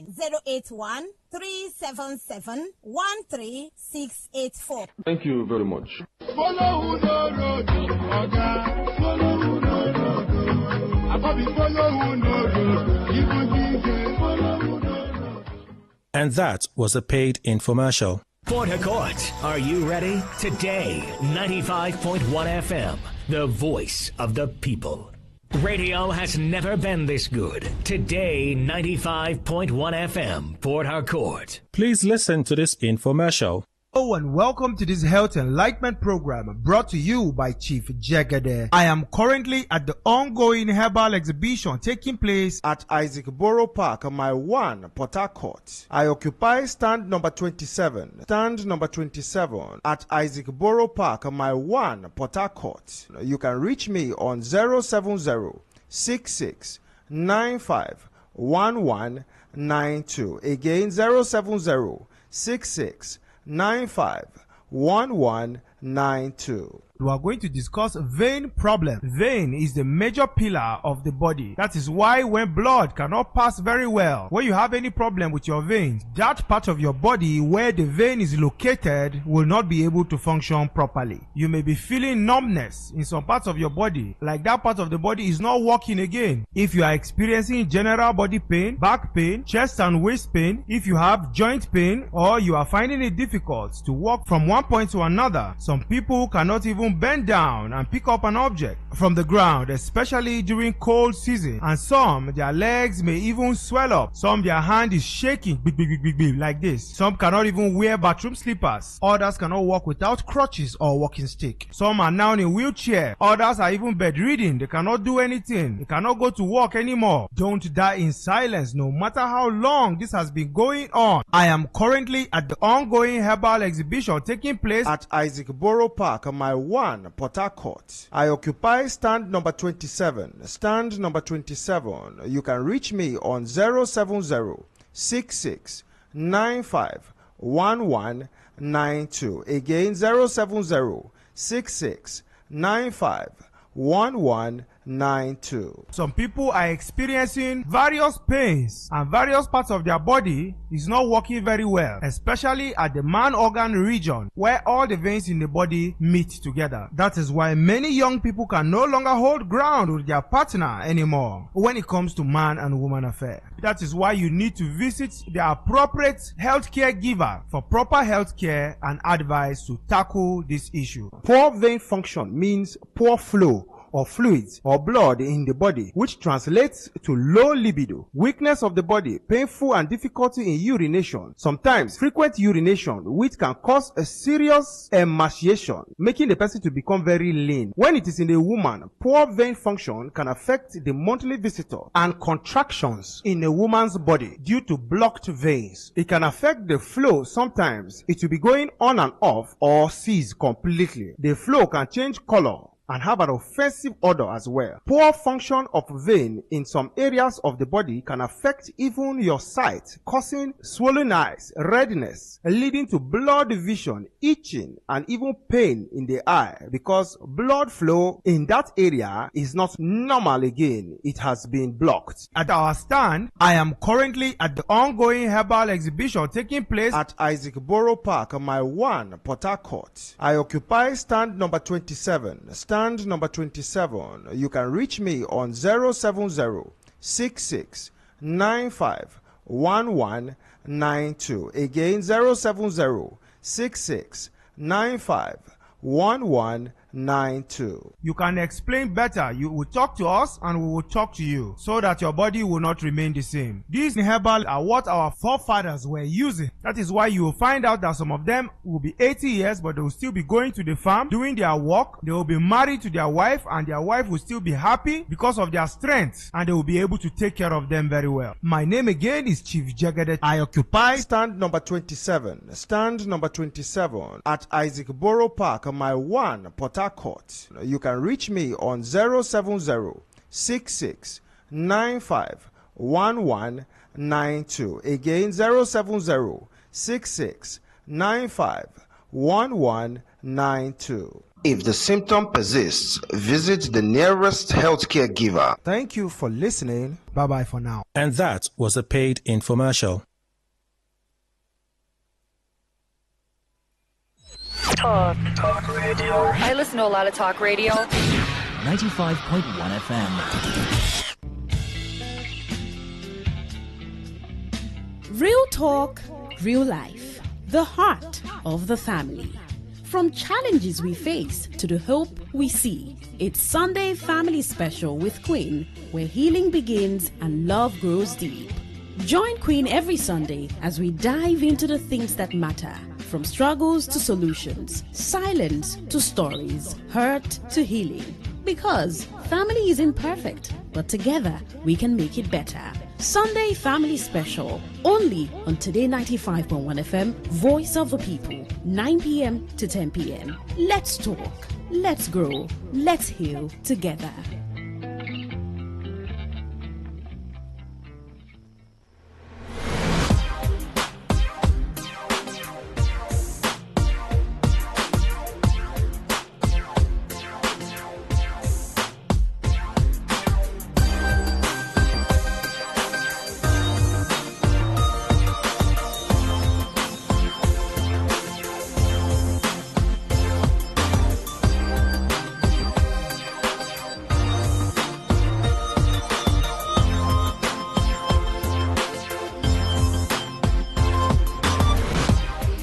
Today 95.1 FM, Voice of the People. Thank you so much for staying right here with us. It's Sunday Family Special.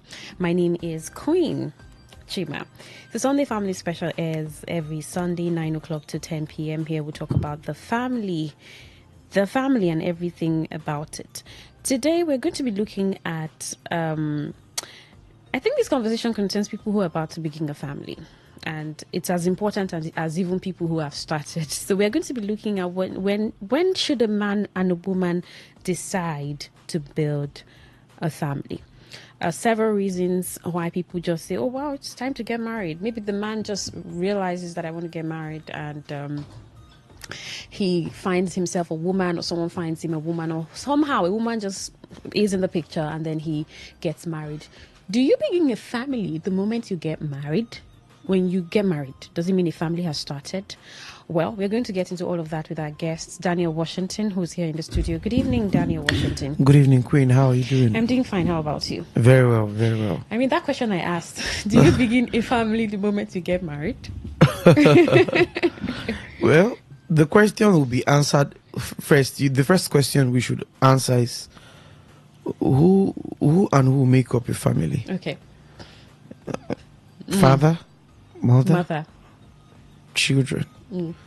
So if you have father, you have mother, you've already commenced the process of building a family. Whether the child is there or not, exactly. Or on the way. You've started the process. All right. So the child or the children, the child is coming to perfect the cycle called family. The child is coming to crystallize what you started called family. You understand? So the idea behind the child coming in, the child is the completeness of the home. That's why you see some couples, they are big, they are passionate about having children, because some people are complaining, he's too noisy, he disturbs a lot. Another is crying, please, can you give me that disturbance? I need it. I want to hear the voice of children, a child in my house. You understand? So the family is not complete without the father, the mother, and then the children. All right. Because we are looking at the family and how it should begin and how important it is, so people decide that we want to start a family. And when a man and a woman say, in this case they say a man, then the man talks to a woman, and the woman accepts, and they are on the same page and they begin the family. At what point should they say we are ready to build a family? The first question is, what does it mean to build a family? Okay. To build a family, when we talk about building, there are levels in building. The first stage of the building process is to count the cost. Okay. Like you want to build a house. Yes. The first stage of a building process is to count the cost. And this applies to even in relationship, even in marriage. For you to build a family, you must count the cost. What would it take me to build a family? What would it take me to build? All right. Now, before you know what it will take you to, before you begin to count the cost, you would need to know the kind of materials you need. All right. From the beginning of the building, from the foundation of the building to the end. Now, the first stage of the building of a family is the mentality of the builder. Okay. What people do not know is, when you get married, you don't get married to the body first. You get married to the mentality. It is the mentality that carries the attitude, the experience, the lifestyle, the conduct, everything. You get married to the mentality. So the moment you say that you want to build a family, the first thing you should begin to check is your mindset. It's your mentality. What is the mentality of someone who wants to build a family? What is the mentality of someone who wants to settle down? What is the mentality of the one who wants to build a home? What is the mentality of the one who, because even in building, like I said, there are layers depending on what you want to build. And it would make me to point to the next point. What kind of family do you want to build? Like, what kind of a house do you want to build? You want to be family, duplex, a bungalow? Exactly. Do you understand? What kind of family do you want to build? Do you want to build a family with multiple wives? Do you want to build a carefree family? Do you want to build a disunited home? What kind of family do you want to build? Do you want to build a polygamous home? Okay. Do you want to build a broke family? Do you understand? Different aspects. What kind of family do you want to build? I think that should even be the cost. The first thing you need to factor in. What kind of family do I want to build? You now ask, what would it take me to build the kind of family I want to build? What price do I need to pay to build the kind of family I want to build? But most importantly is vision. And when I say vision, it answers the question, what kind of family? So you must first begin to capture a mental picture of the kind of family you want to build. What kind of family do you want to build?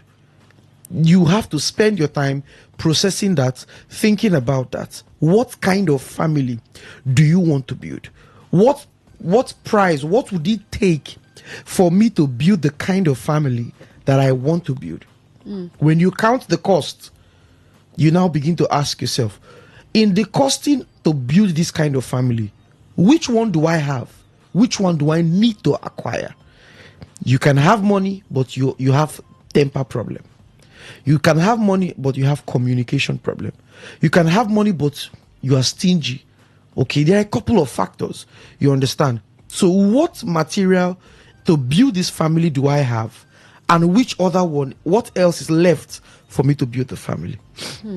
So a lot of thinking should go into this process. No thinking is too much for a lifetime journey.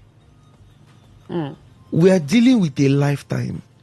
That's why the worst thing you should use to face marriage and building of a family is haste. When I see hasty ladies and hasty guys, I just know that relationship or marriage will crash. For a lifetime journey, there is no haste. You want to build a skyscraper, you are desperate to do the German flooring complete. You are desperate to do the foundation complete. No. Does this haste have to do with timing? Yes. Okay. Desperation, that's what I'm talking about. Okay. Desperation. Can we do it fast? Can we marry fast? There's no marrying fast. There's no... See, if you rush in, you rush out. I've seen people rush out. Not once, not twice. I've counseled some. They've rushed in, they've rushed out. I don't know if you get what I'm saying. So the point that I'm talking about is the fact that you must count the cost to build a home. Building, let me tell you, Queen, anywhere on earth, any facet, any aspect, building is not easy. It's not easy to build. Anybody you see that has built something, be it a business, be it a church, be it a parastatal, an organization, whatever, it's not easy. You might have insulted your parents, but they built a family that did not kill you. All right. So anywhere you see building, it's a big deal to build. It's no child's play. Anyone who's resolved to build has what's the word now? Has given in mentally, physically to commitment. Because building takes time. To build a home is to commit to a lifetime journey. For life. Even when your child is married, there is the home that exists even when the children are married. Yes. Before they come, when they come, and when they go. There is the home that you need to build in that kind of circumstance. So it's a big deal. It's a big deal. It's a journey that's one way or the other we just have to prioritize and get very intentional about. Because if we don't really do that, you would really have a lot of regrets. So this prioritizing, does it happen individually? Because I know that a man and a woman comes together to decide to build. But people say, some women let the man do the deciding, the thinking, and then they come to pair with him. Or you're done thinking, and this is what the kind of family you want to build. And he possibly communicates that to her, and then she accepts, or what? Sorry about it. And they begin to build. Should a woman be thinking on her own. I mean, in isolation, the kind of family she wants to build, and then the man is thinking, and then you just look for someone who matches your vision. It is first a personal responsibility before it becomes collective. Okay. It is personal after personal, collective. It's not first collective. It's first personal.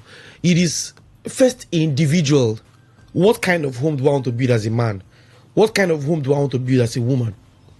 When two builders come together to build, they share responsibility. They take their roles, they take their functions, they take their place, and then they commence the task. But if one is committed to building and the other is not, one party will suffer. And nobody wants to invest and not see harvest.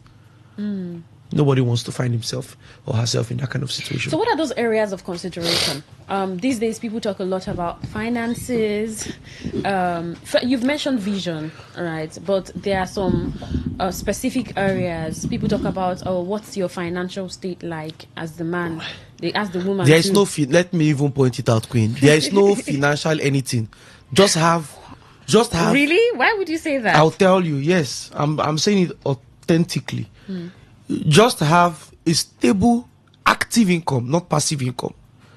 It's not even if the stable income is 30,000 naira. It's not cryptocurrency that you use and do marriage, except you accumulated it in bulk. Okay. Do you understand? Have a stable income. When I mean a stable income, something that comes in per time.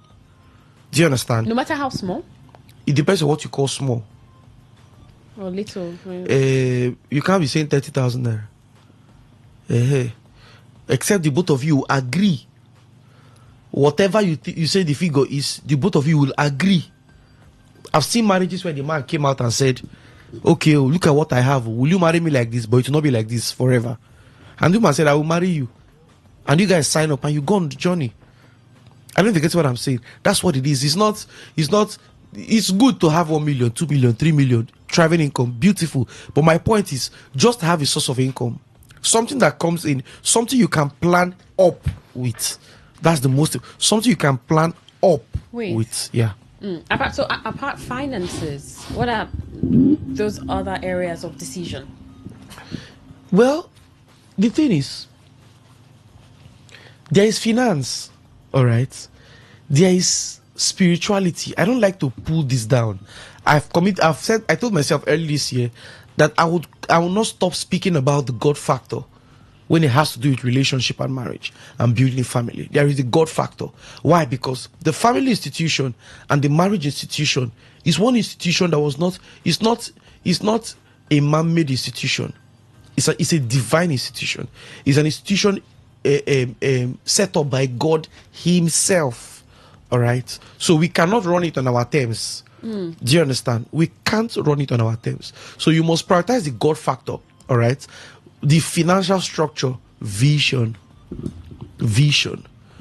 It has to be a man that is pursuing something, that is doing something.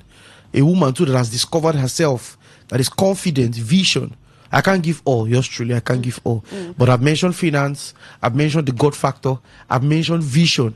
Believe me, the part of vision alone will do justice. And another part is, you need to know your role as a woman, know your role as a man.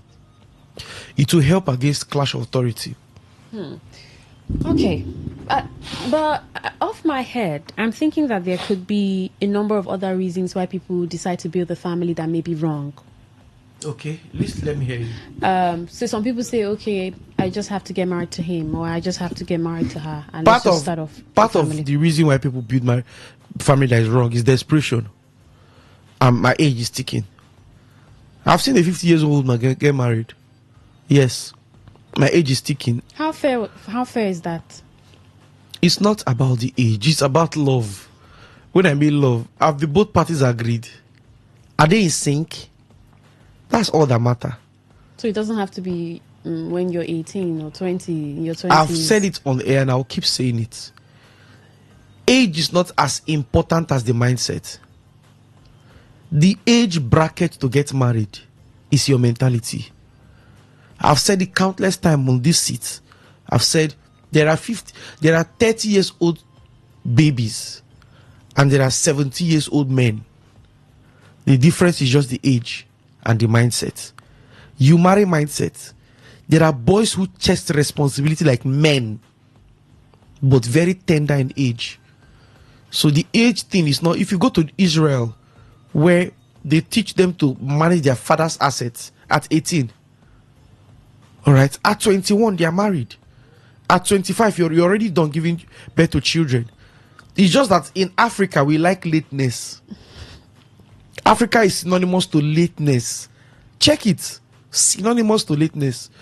You are thinking about marrying early. Come on, sit down there. How old are you? Because they arrived late. Some of them they are so late that they've not arrived.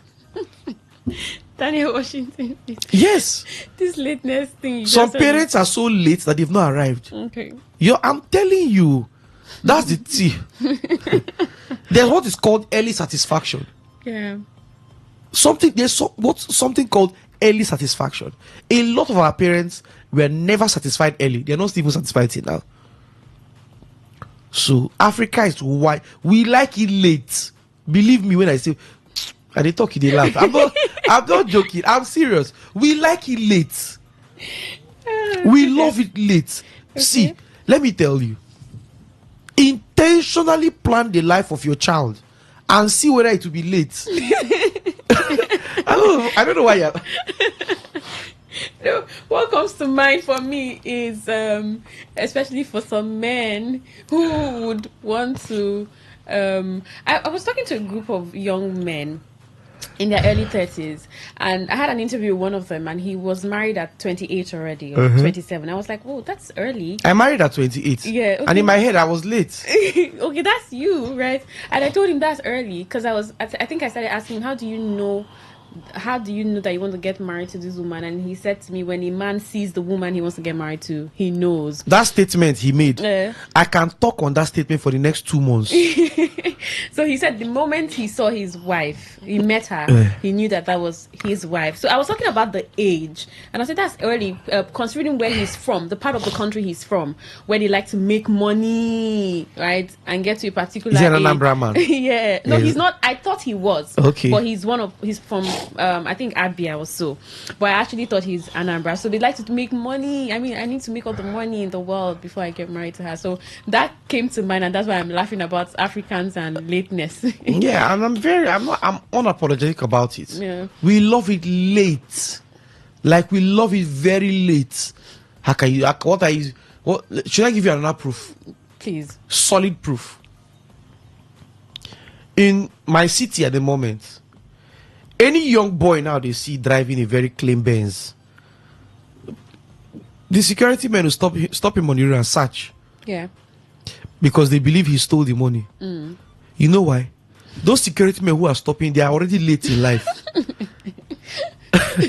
I don't know why you are laughing, but I'm being very sincere. I think you have a sense of humor this evening. I get the fact that I'm not supporting internet fraud or whatever. No, that's not what I'm saying. Doesn't mean everyone driving Do you that understand? kind of car. What those guys who are stealing people's money from the internet do not know is that the mind that can steal millions can produce millions genuinely. But the problem is, even the genuine guys now, when they drive ES350, because that's like the basic car, they drive a GLK 350 2012 2013 with tinted glass, they will stop them and deal with them. You stole the vehicle, how did you get the money? Do this, do that. Why? Because the person who is stopping you is late. What he's using as his vehicle is police van. I don't know why you're in to laugh today. What he's using is police van. Yes. So he thinks his father did not even have access to police van. The father was bent on public transport or keke. Laugh if you want to laugh, it's fine. Okay. So when you're seeing a young guy of 26 driving a GLK and you're asking, I've seen young boys who are forex traders. They're making crazy money. They're making good money from forex trading. Do you understand? Living comfortably. They are not internet fraudsters. But the point I'm trying to make here is the fact that this thing is not about, see, a boy of 18 is scamming somebody of 30 with 30 million. First of all, it's not good.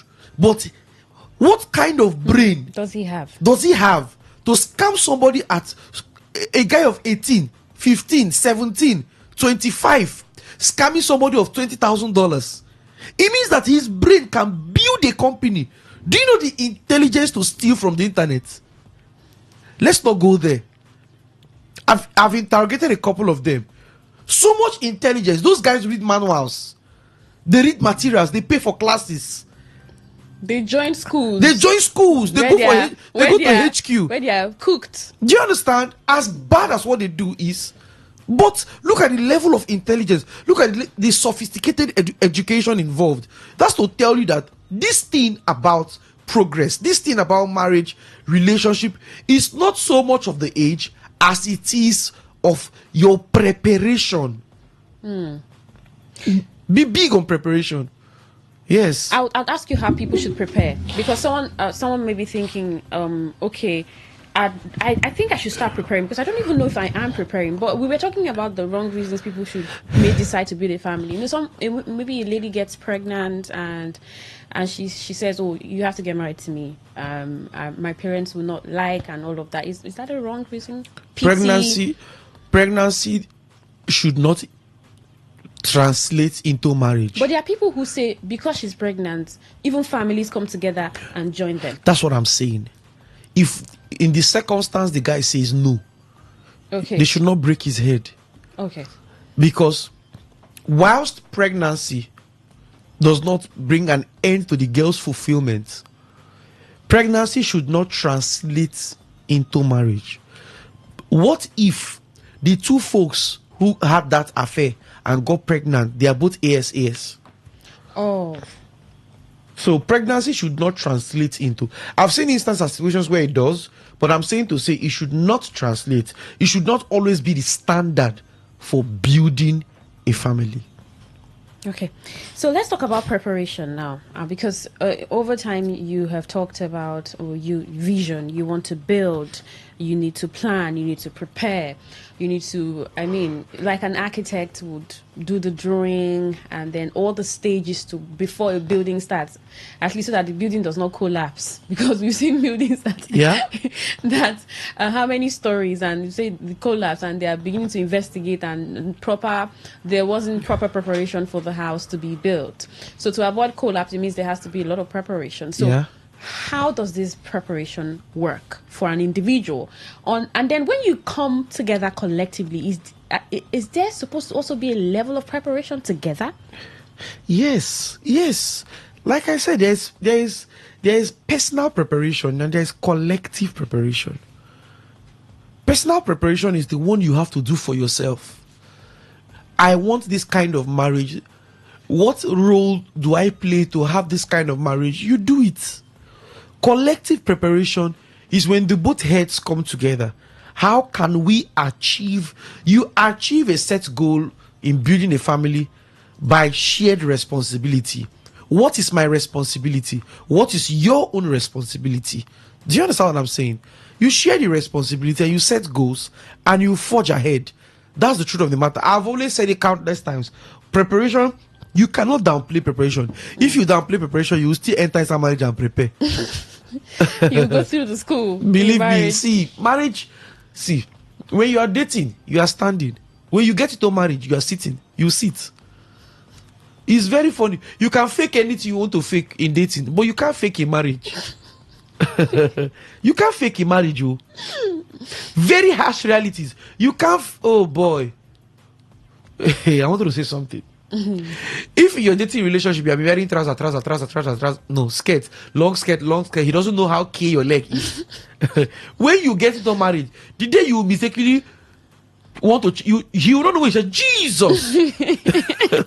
Because you will not begin to look like what I ordered versus what I got. I'm serious. But this is why some people want to see everything. Well, the truth of the matter is the desperation to see everything is as a result of the lack of sincerity. Deceit. Okay, is the deception, is the level of hiding going on in marriage, in relationships before the marriage. You understand? if they choose to be truthful to themselves and genuine, like I always say, when I was dating my wife, in fact, before I even asked her out, I investigated to know her genotype. Before I started doing any love affair. Especially those ones that will say God said. The God that said that thing should change your blood group and your genotype. Don't tell us that when you marry to change. Let it change before you go to church. Someone sent me a message yesterday about genotype, and I think I was sleepy. And no, a girl sent me the message saying, "What do I tell this girl? She's asking me about genotype." And in my sleepy eye, I say, "Tell her to leave the guy." If she does not believe, tell her, "Thus saith the Lord, leave."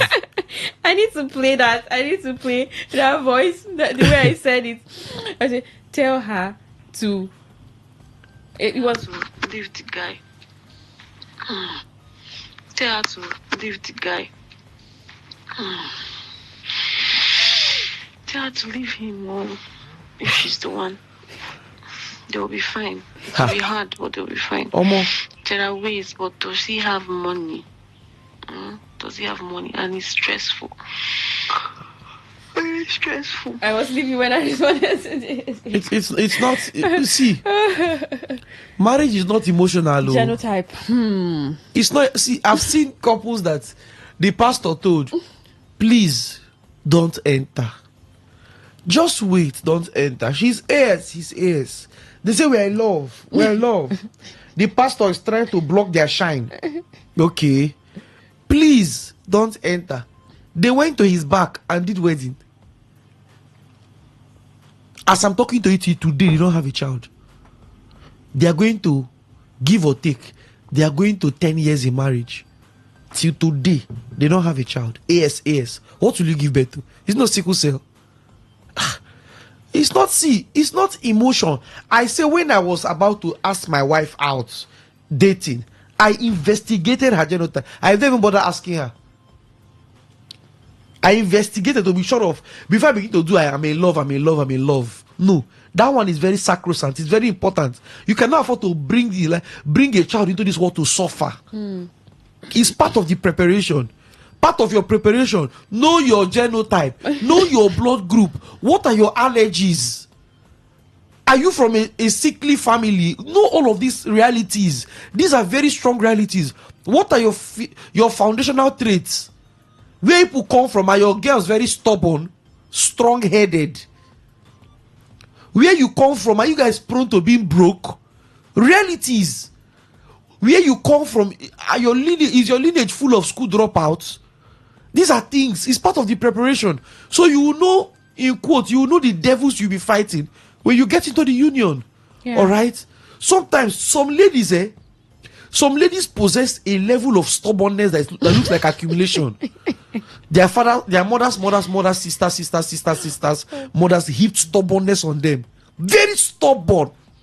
There are ladies who are very stubborn. Their marriage is crashing as a result of their stubbornness, and they can't even see what they are about to lose. They can't even see that their mother lost the marriage because of that same stubbornness. As we are talking, the sister's marriage is about to crash as a result of that same stubbornnness. Even doctors will ask you, is there anybody with diabetes in your family? Because there are illnesses that can be hereditary. There are craziness that can be hereditary. There are character traits that can be hereditary. So there are a lot of things to prepare for. Beyond just saying finance, the human being, the entity. Do you know what it means? If you are 30 years of age, 32, 33, 34, 35, you've been 35 years of your life staying in your family house or staying with your parents, and you say you want to stop staying with them to come and live with someone who also has another upbringing. Do you know the battle to coexist? Both persons must sign a death warrant. What you call covenant in our marriage act. I'm saying that you will sign a death warrant to your selfishness, your greed. So if you are someone who is doing I, part of your preparation, please, I beg you, in your father's name, don't enter relationship. Drop the eyes. I heard that a lot of men are very selfish people. Is it true? I know you come there because I say women. I know, don't worry. I'm used to you people. I saw that video and I began to put a lot of things together. Right. And I thought to ask. Selfishness has no gender attached to it. Yes. So men are not. Both genders can be selfish. But do you think men have the tendency to be more selfish? It's not tendency. Selfishness is selfishness. Whatever you're calling more, whatever you're smiling and giving a response to this question. Whatever you're calling more selfish, the person who is more selfish is the person that is self-centered. Okay, that's what it is. There is nothing like more. Maybe because of the way men are wired, to be too driven. In my thinking, let's be truthful to ourselves.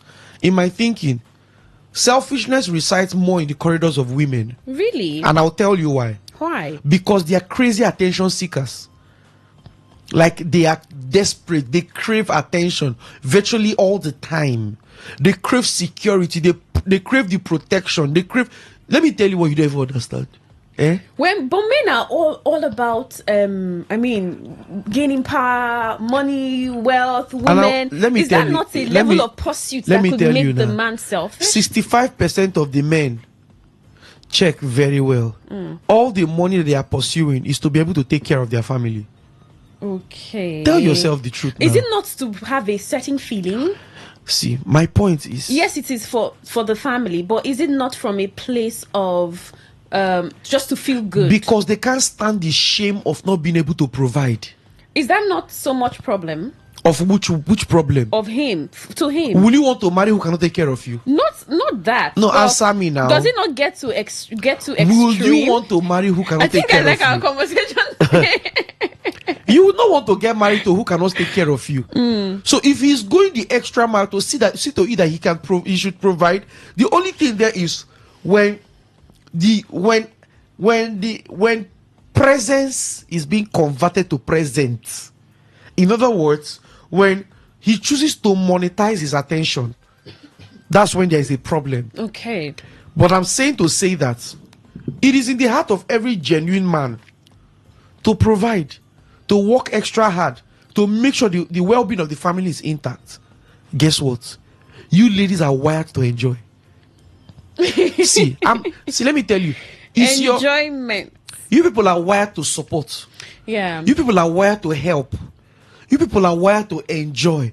But the problem is, some of you are not helping. You are not supporting. You want to enjoy. Do some of the men even want women to support them? It seems you are out to be the feminist this night. I'm just asking. Some people may be asking this question. I'm asking on their behalf. What I'm saying, I'm not trying to I'm not a feminist though. I'm not supporting. Get me? I'm not supporting. I'm not trying to push the agenda of the men. No. Yeah. I'm just saying that you will hear some foolish comments like from ladies. Somebody will ask you, a content creator will ask you that question just to get you to publicize your folly as a woman, and he will ask you, how much can be in a man's account before you date him? Get married. 5 million. But your bank account that is saying that is saying 20,000. It's so funny. You are requesting from the man what your father did not give to you. Your father. Sorry, with all due respect, it's not like I'm trying to insult. I'm not insulting. I'm only adding salt. Let me tell you the truth. Your father, all through your stay in the house, your father did not buy you shawarma. You could not even buy food you could not buy a very sumptuous meal for yourself. And you don't even have a thriving job. You don't even work. So what a woman should desire should equate what she has. You should only request for what you want. Okay, her worth. Okay. Request, see. And you know this thing when we talk about request. Request is not necessarily what you vocalize. Sometimes you don't have to say request is a standard. You cannot just wake up and say you want to go and marry Genevieve. Do you understand what I'm saying? She has raised the bar of her upkeep and her well-being. If you go marry her, you go know how far. I don't know if you get what I'm saying. I'm not saying it's all about the money though, but I'm trying to say that it's not for you to just wake up and say, I can't date a man that has only 4 million. What are you saying? How much do you have? I mean, money is not all that there It's is not everything. to essence. You see, in the strata of needs, in the strata of wealth, money is the last. Money is the last. All right. I've been talking to Daniel Washington on Sunday Family Special. I'm not a feminist, Daniel I'm not Washington. saying you are, but the way you're asking questions, advocating for the ladies. No, I'm not advocating. Someone may be asking these questions, and I'm speaking on that person's behalf. How do you explain a lady that her wig is more expensive than her mind? Some of the ladies are carrying their investments as phone. You've not bought a book in 7 months and you're using iPhone 13. You are saying that for him to date you, these are the list of things he will buy you a Brazilian hair, 500k. 500k, really?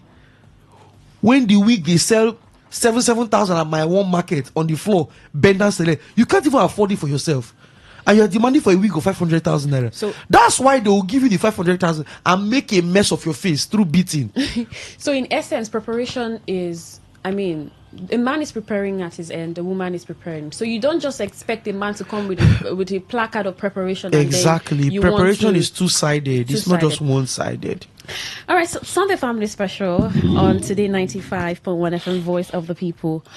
When should a man and a woman decide to build a family? That's what we've been discussing on the show today. We'd like to get in your thoughts.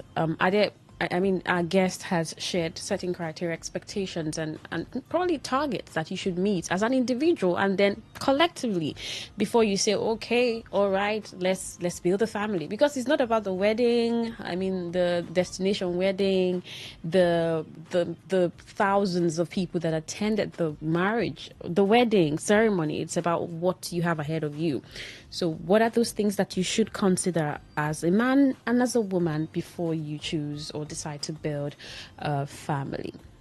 0810-9510-951. That's the number to call. That is 0810-9510-951. You can send a text or WhatsApp message to 0701-9339-962. All right, we have a call. Good evening. Your name and location. Hey, good evening. My name is Jerry.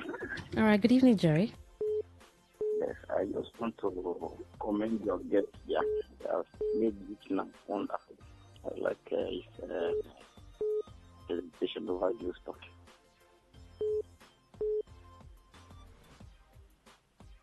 Okay, Hello. Thank you so much. He's heard you. Good evening. Your name and location. Yes, my good calling you. Yeah, good evening. Versus Sept. I'm so happy for the wonderful program that you put in this. I really appreciate it. I learned a lesson in what the man in the house is precisely discussing. I just want to say thank you and God should bless you with more wisdom. Give her this kind of around the whole world. Daniel Washington is praying for you.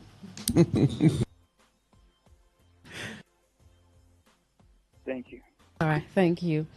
All right, keep the calls coming.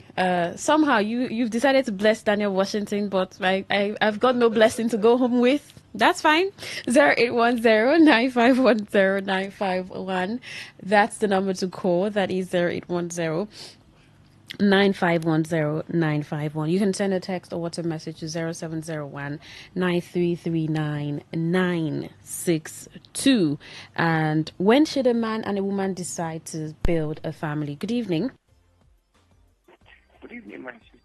Good evening, my brother. Yes, so my name is All right.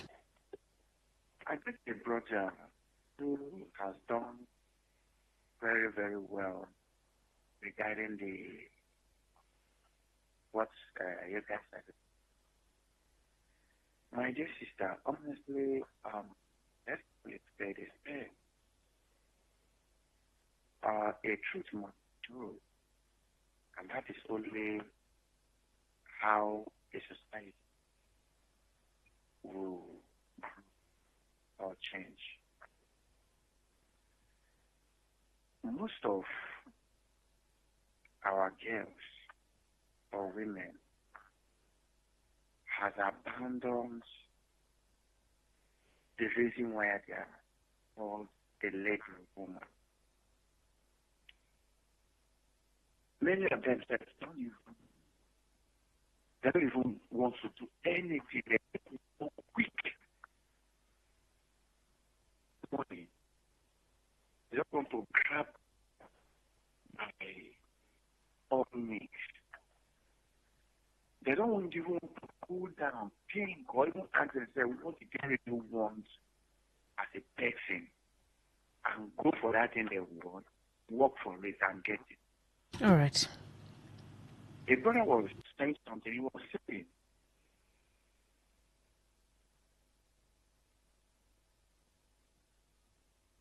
hello? Oh, I think that call dropped. All right, just a way to wrap up in the minute, Daniel Washington. Maybe you just want to reiterate some of the things that you've said in terms of when they should decide, a man and a woman should decide to build a family. Count the cost. Count the cost. Count the cost. It's no joke. It's not just to wake up as you want to get married. Count the cost. Count the cost. Like, in this past week, I've had headache because of merely hearing daddy, daddy, daddy. That alone can make a man run out of the house. Do you understand? So when we say count the cost, it's one thing to testify God has given you a child. It's another thing to take responsibility for the nurturing. So count the cost. Thank you so before much. you build a home. Thank you so much, Daniel Washington. That's our show, Sunday Family Special on Today 95.1 FM. 10 o'clock, the World News at 10. I'm Queen Chima. Good evening.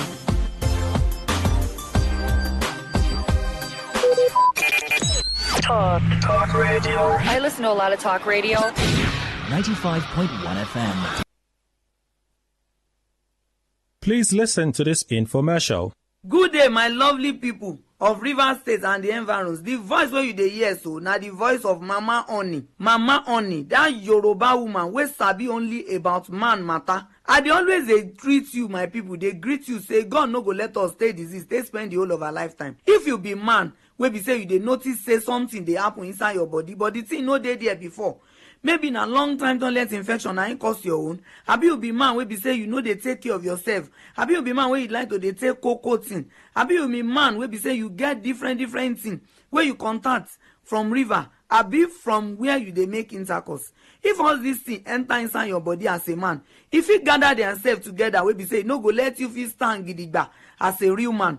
No forget Yoruba proverb dey talk say anybody wey laugh last na im dey laugh the best. Na im make Mama Oni come tell na for Port Harcourt town say for Mama Oni place we dey take off man matter. Man wey know say many things dey do am inside im body. Whether you be man wey be say you no even get the opportunity to sleep well, abi you dey get inch inside your body, abi you be man wey be say you no fit stand gidigba say yes I'm a real perfect man. My brother, you need to take 1-2 step come meet Mama Oni inside the ongoing Herbal Trade Fair for inside Iziboro Park. You need to go meet experts, the people wey God give the knowledge, wey sabi about natural medicine. One of them na im be Mama Oni. If you be man wey be say you dey notice say to waka from one pole to the other na wahala. Abi if you dey waka you go dey feel like say somebody dey push you. Abi if you dey waka you go dey feel like say dem put something inside your leg. Abi you be man wey be say your waist dey pain you all the time. Your waist dey pain you all the time. No forget say na waist gone na im man dey o.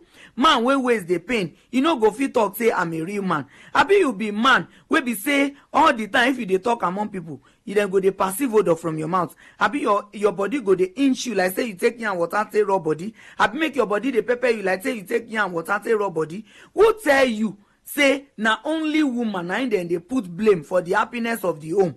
Anything wey concern woman, anything wey concern the happiness of the marriage, then go carry all the wahala put for woman head. Man gone na him be the giver. Na him dey give us wetin we go carry. And no forget say Mama Oni, I dey always dey tell you say when you visit our stand for more information and enlightenment, we go tell you many things about man matter. you no forget say na we be una wife, na we be una mama, na we be una sister. Anything wey concern man, e dey inside mama honey brain.